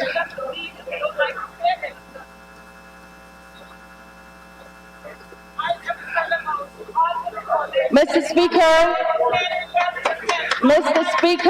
I can see the Grand Union leader is accustomed to the screaming and shouting, and I commit to you that it's unnecessary when we're in leadership. It is unnecessary. We will hear you. We will hear you. Stop screaming like a banshee. Mr. Speaker, the buildings we found in the Ministry of Education a state that needs examination. We were told in this house, this very house, by the AP and UAFC government that nothing could happen in the education sector until the very favored COI. You remember, for a certain president, everything was a COI. Nothing could happen until a commission of inquiry happened into the Ministry of Education and the education system. And you would recall, sir, that up to today's date, after millions of dollars have been spent on this at COI, it has never been laid in this house and it has never been made public. And the reason for that, sir, I have found it. And when you look at the composition of the COI, it was jobs for the boys. What we spent millions of dollars for was a desk review of things that the Ministry of Education already knew, and had written in plans. And for the first time after 1993, this country went without an education sector plan published, for the first time. So if you look at the World Bank report, Mr. President, in 1993, it spoke of the importance of Mr. Speaker, it spoke of the importance of a sector plan. And for all the years the PPPC has been in office, there has been a functioning sector plan. The first 5 years the PNC went in, the whole period went without a sector plan. And that is a shame, because a sector plan gives direction to the entire country, all the regions, all the departments about where we're going, what we expect. And none of that happened. Mr. Speaker, the buildings in the Ministry of Education, look, this is January 17, 2015. January 17, 2015. We were not yet out of office. We announced, the PPPC, that we had acquired a $10 billion loan from the World Bank, that we were going to use it to make sure we acquire and achieve universal secondary education, that a school would be built at Golden Grove, that one would be built at Parfait Harmony, that another one would be built at Yarrow Cabra. We are back in office 5 years later, sir, and the school is not ready. The school is not up. A whole generation of children have passed through the system and continue to go to schools that are not appropriate. If you love your teachers, you would be upset on their behalf. Who is the contractor, sir? And Mr. President, Mr. Speaker, there's nothing wrong. There's nothing wrong with having friends, but our friendships must not interfere with our duty to serve the people of this country. That contract was signed on October 1st, 2018, 4 years after we left you the money. It was supposed to finish on January 15, 2020. We are at September 18, 2020, and it is only 74% finished. I would take my seat now. If any one of the members want to get up and defend that, I would take my seat. It is indefensible, it is unacceptable, and together we must say to contractors, you cannot give us service like this. Our children deserve better. Our children deserve better. Mr. Speaker, the Yarrowcabra Secondary School. The Yarrowcabra Secondary School. You know, it is very telling. It is very telling that the opposition is defending this. And the people at Golden Grove, and the people at Pleasance, and the people between Golden Grove and Pleasance, they're hearing you and they will judge you.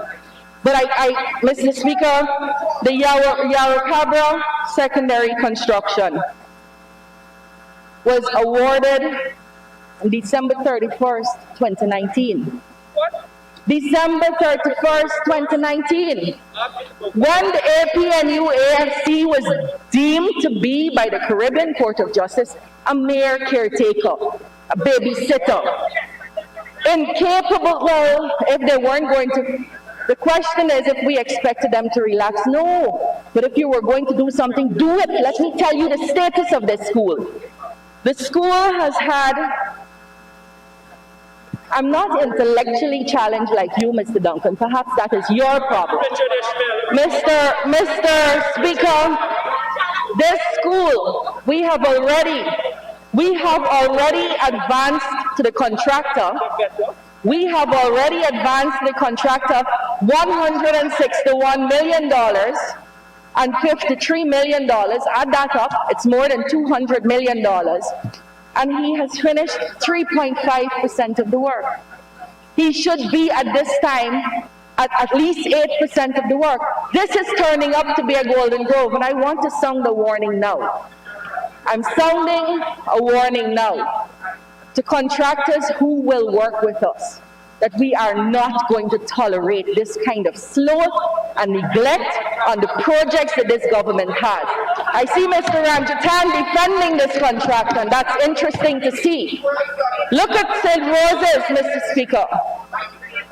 St. Rose's was awarded in August 2018. It was supposed to finish on March 2020. To today's date, 8% is finished. It was supposed to finish, the whole school was supposed to have done build by March of this year. Today, 8% of that school is finished, and you tell me about loving teachers, and this is the condition you have them in, and you're defending it? Shame on you! Shame on you! Back up your words with actions, or you will be deemed to be politically exploiting people. Mr. Speaker, we are saying very clearly that these schools, that the APNU AFC inherited money from us to build. They get the money from us, they get the drawing from us, they get a project manager from us, and they couldn't finish it. And we are saying to the people of these communities that we will finish these schools. We will finish them because we understand how important it is for your children to receive a world-class education, how important it is for them to have comfort and have a building that they can attend to. Mr. Speaker,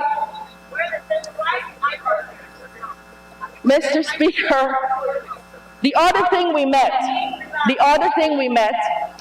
was in this period of this pandemic, and in a totally unready state for any kind of organized, centralized engagement.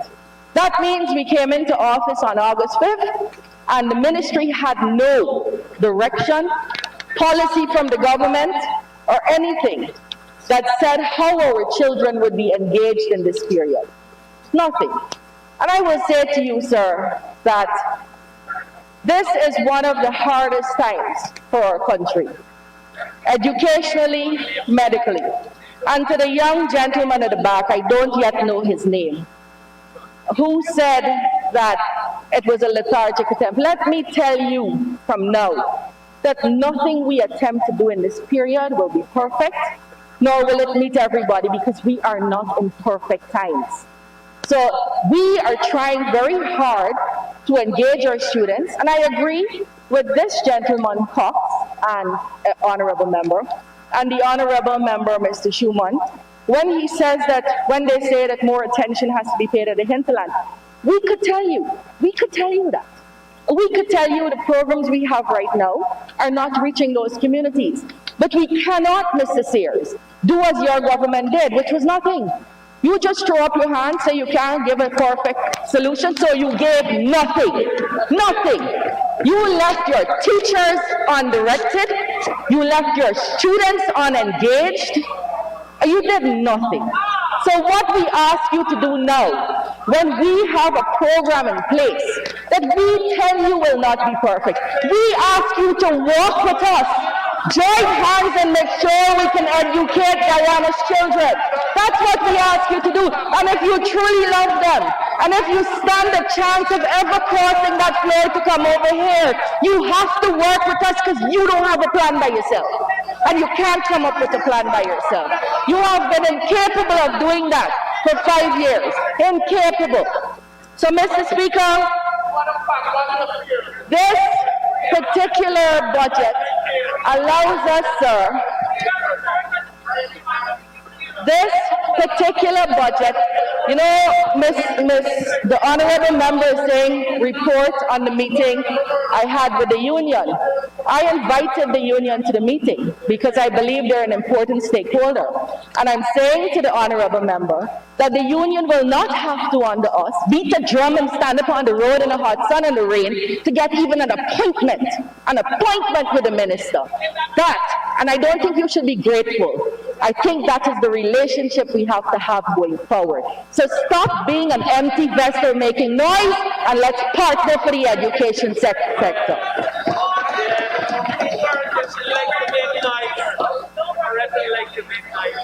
Mr. Speaker, this budget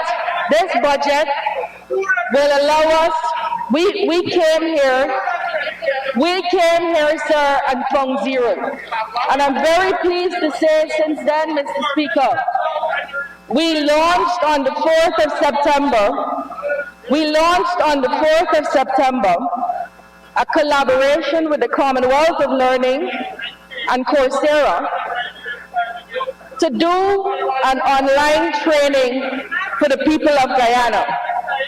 And Mr. Speaker, from then to now, just under 2 weeks from then to now, we have had 31,438 persons registering, Guyanese persons. 31,438 persons registering. 13,509 of them are actively pursuing courses. 368 will be graduating on Tuesday with the rest of the Caribbean. And Mr. Speaker, let me tell you, sir, and let me share with this House what we know. These registrants from Region 1, we had 307. From Region 2, 1,062. From Region 3, 4,699. From Region 4, 18,592. From Region 5, 1,531. From Region 6, 2,918. From Region 7, 303. From Region 8, 65. From Region 9, 278. And I'd be happy to tell you, Mr. Speaker, from Region 1, we already have 5 persons with certificates. From Region 2, we have 27 persons with certificates.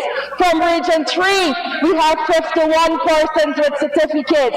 From Region 4, we have 246 persons with certificates. From Region 5, we have 24 persons with certificates. From Region 6, we have 58 persons with certificates. From Region 7, we have 2 persons with certificate. From Region 9, we have 1 person. And from Region 10, 19. And we are not stopping here. We are not stopping here. And you know, Mr. Speaker, there's been a claim that they love young people. Let me give you the breakdown. 0 to 25 years old, the number of registrants, 12,992. 25 to 35 years old, number of registrants, 11,087. And then we had some more numbers. We had between 75 and 102 persons. What does this tell us? It tells us our young people were starved for training. And when we opened it up, 31,000 of them joined. Do you know when this country got the invitation to get on this program? At the end of April. At the end of April, ministers were too busy trying to steal power, too busy trying to force themselves on this government, on this country to serve the people. They were reminded again in July, and they did nothing which to get this to the people of Guyana. Mr. Speaker, we will not be a government like that. In addition to just putting this here, we are now going into the hinterland to make sure where persons would like to be trained but don't have access to either the internet or devices, that we make sure we get them the opportunities they require. It would be, again, I bring to the attention of the nation the response of the opposition. Instead of Guyanese, you're getting trained and certified and skilled and making yourselves more employable. Look at them. Look at them, jealous of these people, why they themselves grab scholarships for their ministers. Grabbing scholarships for your ministers so you know fully well the value of an education, but you don't want to share it with the people of this country. Shame, shame, shame.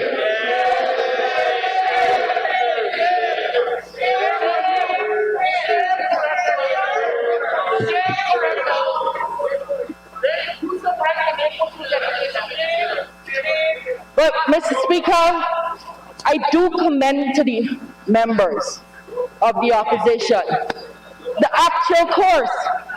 Their course is there about how to treat human beings, how to respect human rights. Look, there's a nice course here. Honesty and trust in decision making. Go, sign up, it's free. Sign up and teach yourself about governance. I could not find a course why you should not thief an election, steal, rig, whatever might be the appropriate parliamentary word, because the world has far moved on from that. But after they learned of you here, this lot here, from March to now, you might see courses like that being introduced from next year. Why you should not rig an election, why it is dangerous for an economy, why it is dangerous for people's mental health, why you should not steal people's rights to choose a government. That might be introduced because of y'all, and the whole world becoming aware of you trying to rig an election. Mr. Speaker,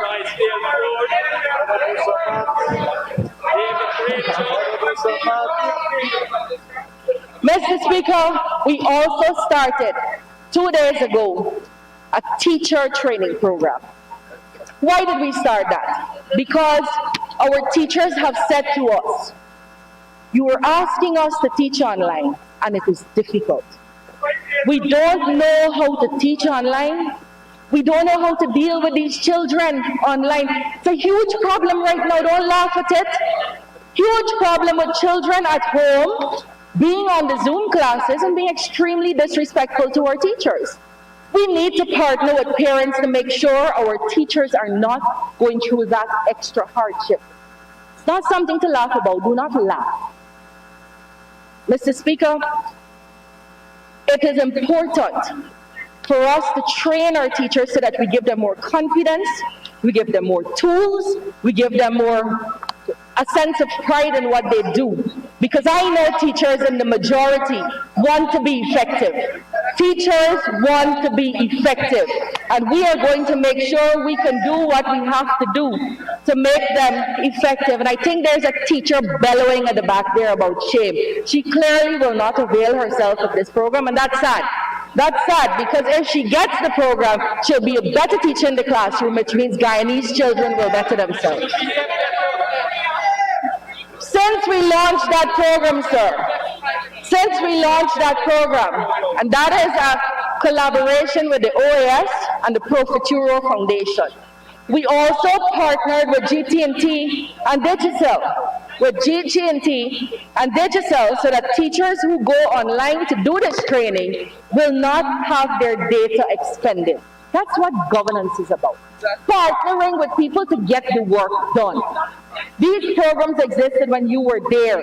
Never came to the teachers and you telling me you love teachers? You telling me you love teachers? Mr. Speaker, 5,034 teachers were registered since we launched 2 days ago. 5,034 teachers. That is how interested they are in developing themselves. 1,700 are already on the platform. 1,700 of those teachers are already on the platform. What is this program going to do?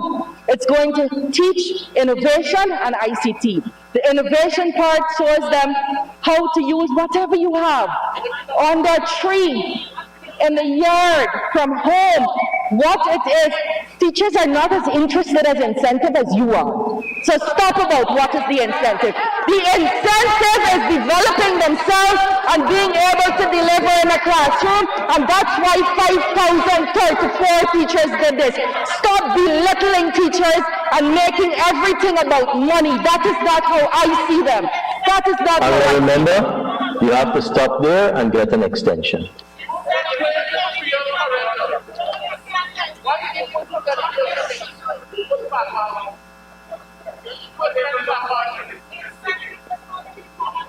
Can someone move the extension for the Honorable Minister of Education? That's what I'm saying. A certain trade union leader who seems to not recognize we're in Parliament and thinks we're on a picket line.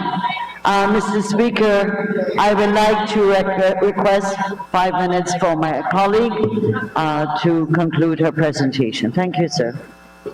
Thank you very much, Honorable Minister Teixeira.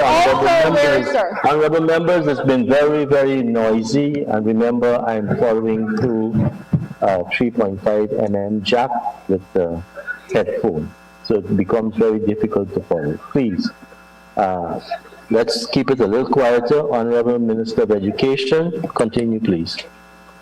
Mr. Speaker, where teachers have no access to devices or data, we're making arrangements to make sure they don't stay behind. And the honorable member is talking about giving people points for promotion. That is in the works. That is in the works. So stop. Why you didn't advise your Minister of Education from your party to do the same program since we had COVID? 5 months. So I am not talking about what we will do. I am talking about what we have done in 6 weeks. What we have already done in 6 weeks. 5 years and you can't do it yet. So shoot.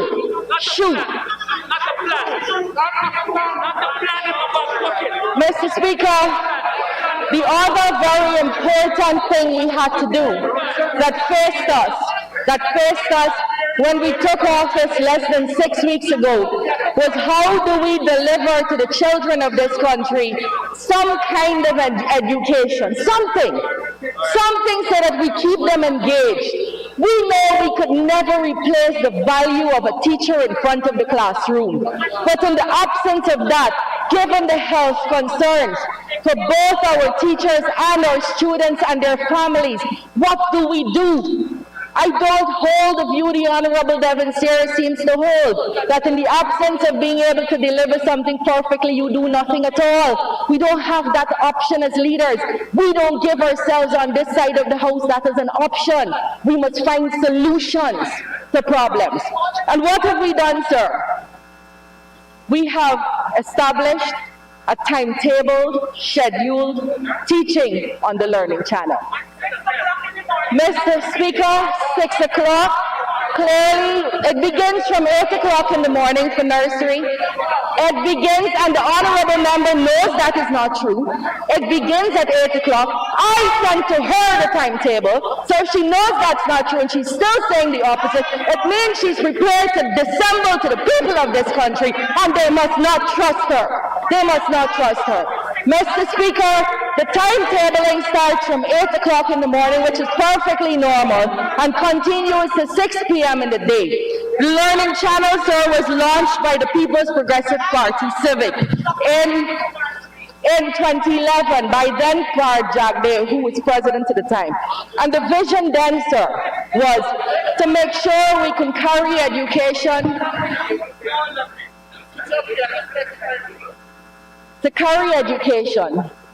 to all parts of this country.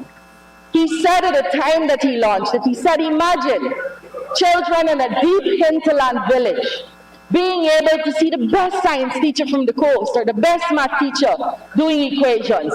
Guess what happened from then to now, Mr. Speaker? First of all, yesterday, earlier in the week, I was asked for they needed a piece of equipment. And I said, but why didn't you ask the previous minister for this? This is so easy.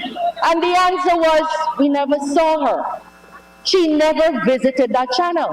But guess what they did? And here it is, sir. Government program sneaked onto the Guyana Learning Channel, June 16, 2016. Your priority was to put your picture on your face and your president, not the children of this country. When President Jagde launched it, he said this would be the only channel that has no political content.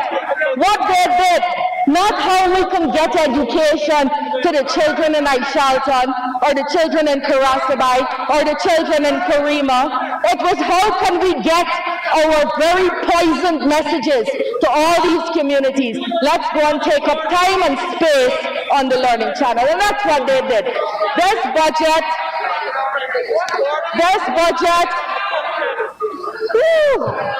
I see we're hurting a couple of people here today. We're hurting you, aren't we? This budget that you say provides nothing for anyone is giving $200 million for the expansion of the channel. And you know what that expansion will entail? That expansion would entail us having 6 learning channels at the same time. So the problem the member complains about, which is we have to start from 8 o'clock, we could start from 10 and take nursery all the way till 3 o'clock. And we could start grade 1 on the other channel and take it teach whole day. So it's not 2 hours, 2 hours. That is vision. That is putting your money where your mouth is. We want to serve the people 6 weeks after we came into office. 6 weeks, there is money here. So when you stand and say you cannot support this budget, you are taking away from the children of this country the ability to get teaching that they desire and deserve. Shame on you. Shame, shame, shame. This budget also, sir. Mr. Speaker, I hope you will give me back my time.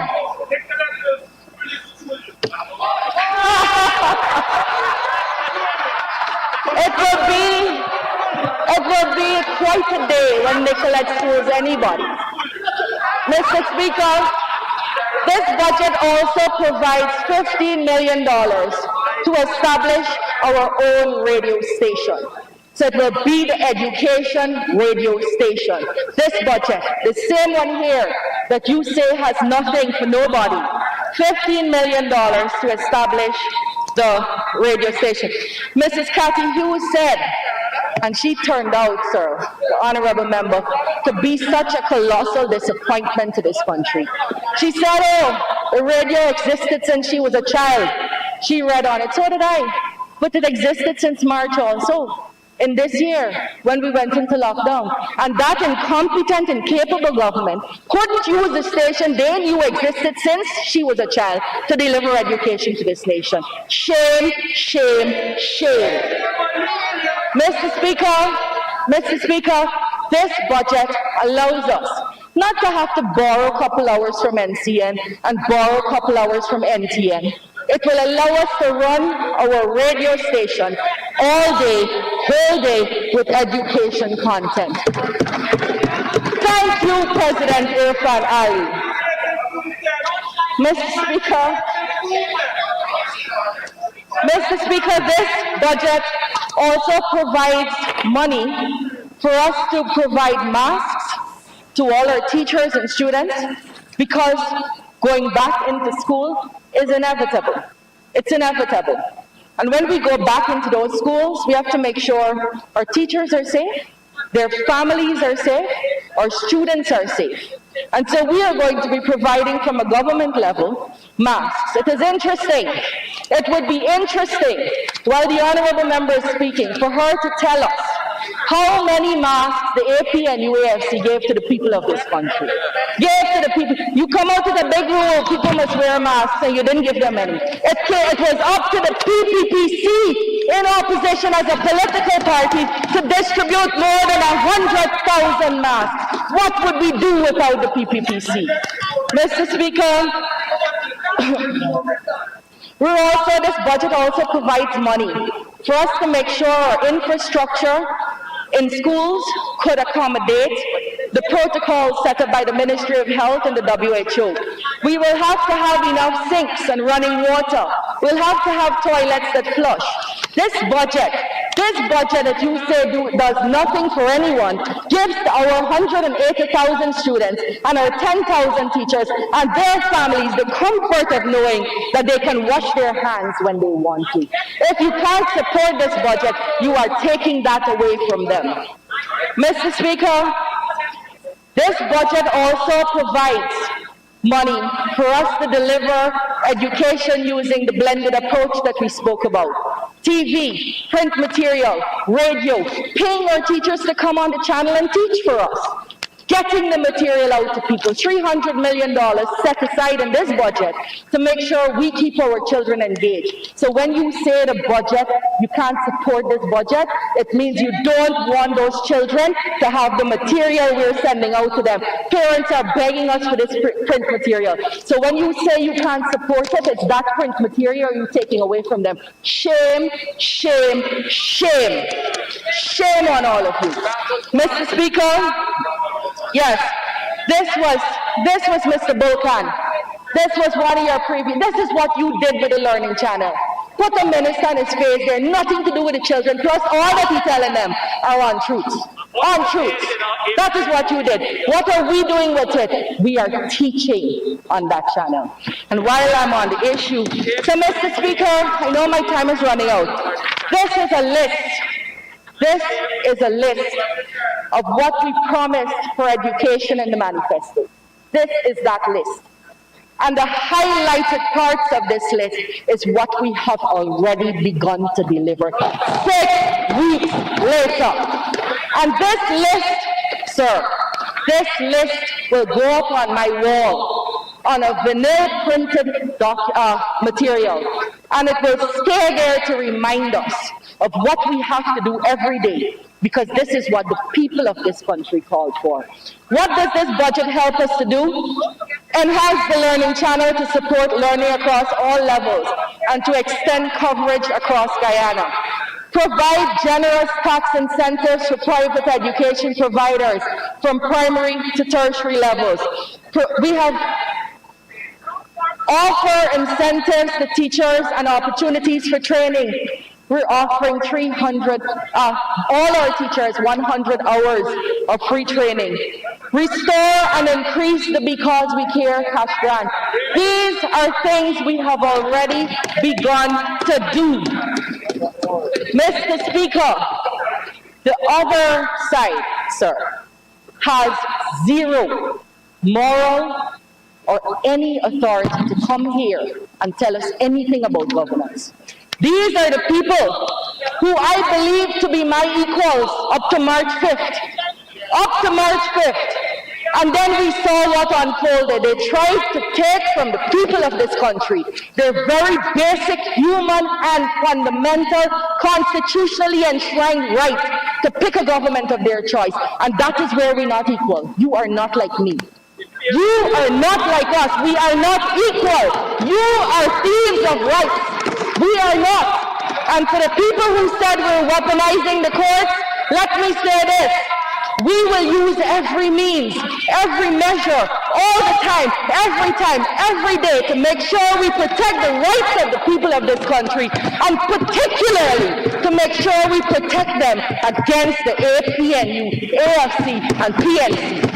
We assure the people of this country that that will be our mission. At the forefront of our thoughts will always be that once you give them a chance, people don't have Please wind rights down, in this Honorable country Minister. anymore. Mr. Speaker, as I close, I say with certainty that 10 heads will always be better than one. All things being equal. And my position has been always and will continue to be that I am prepared to partner with whoever is prepared to partner with us to take the education sector forward. That doesn't mean we have to have the same opinions and we have to have the same. In my own house, there's a different opinion on a large number of things, and we love each other. And we love each other. So we could get by if we truly love our children. Don't be disruptive and obstructionist and come in here and holler like you're heading good. Let's partner. Let us partner for the children of Guyana, because the PPPC is on a mission, and it is to deliver education to all corners of this country, to every single child of this country. And along the way, we will be looking after our parents and our teachers. I thank you, sir. Thank you very much, Honorable Minister of Education.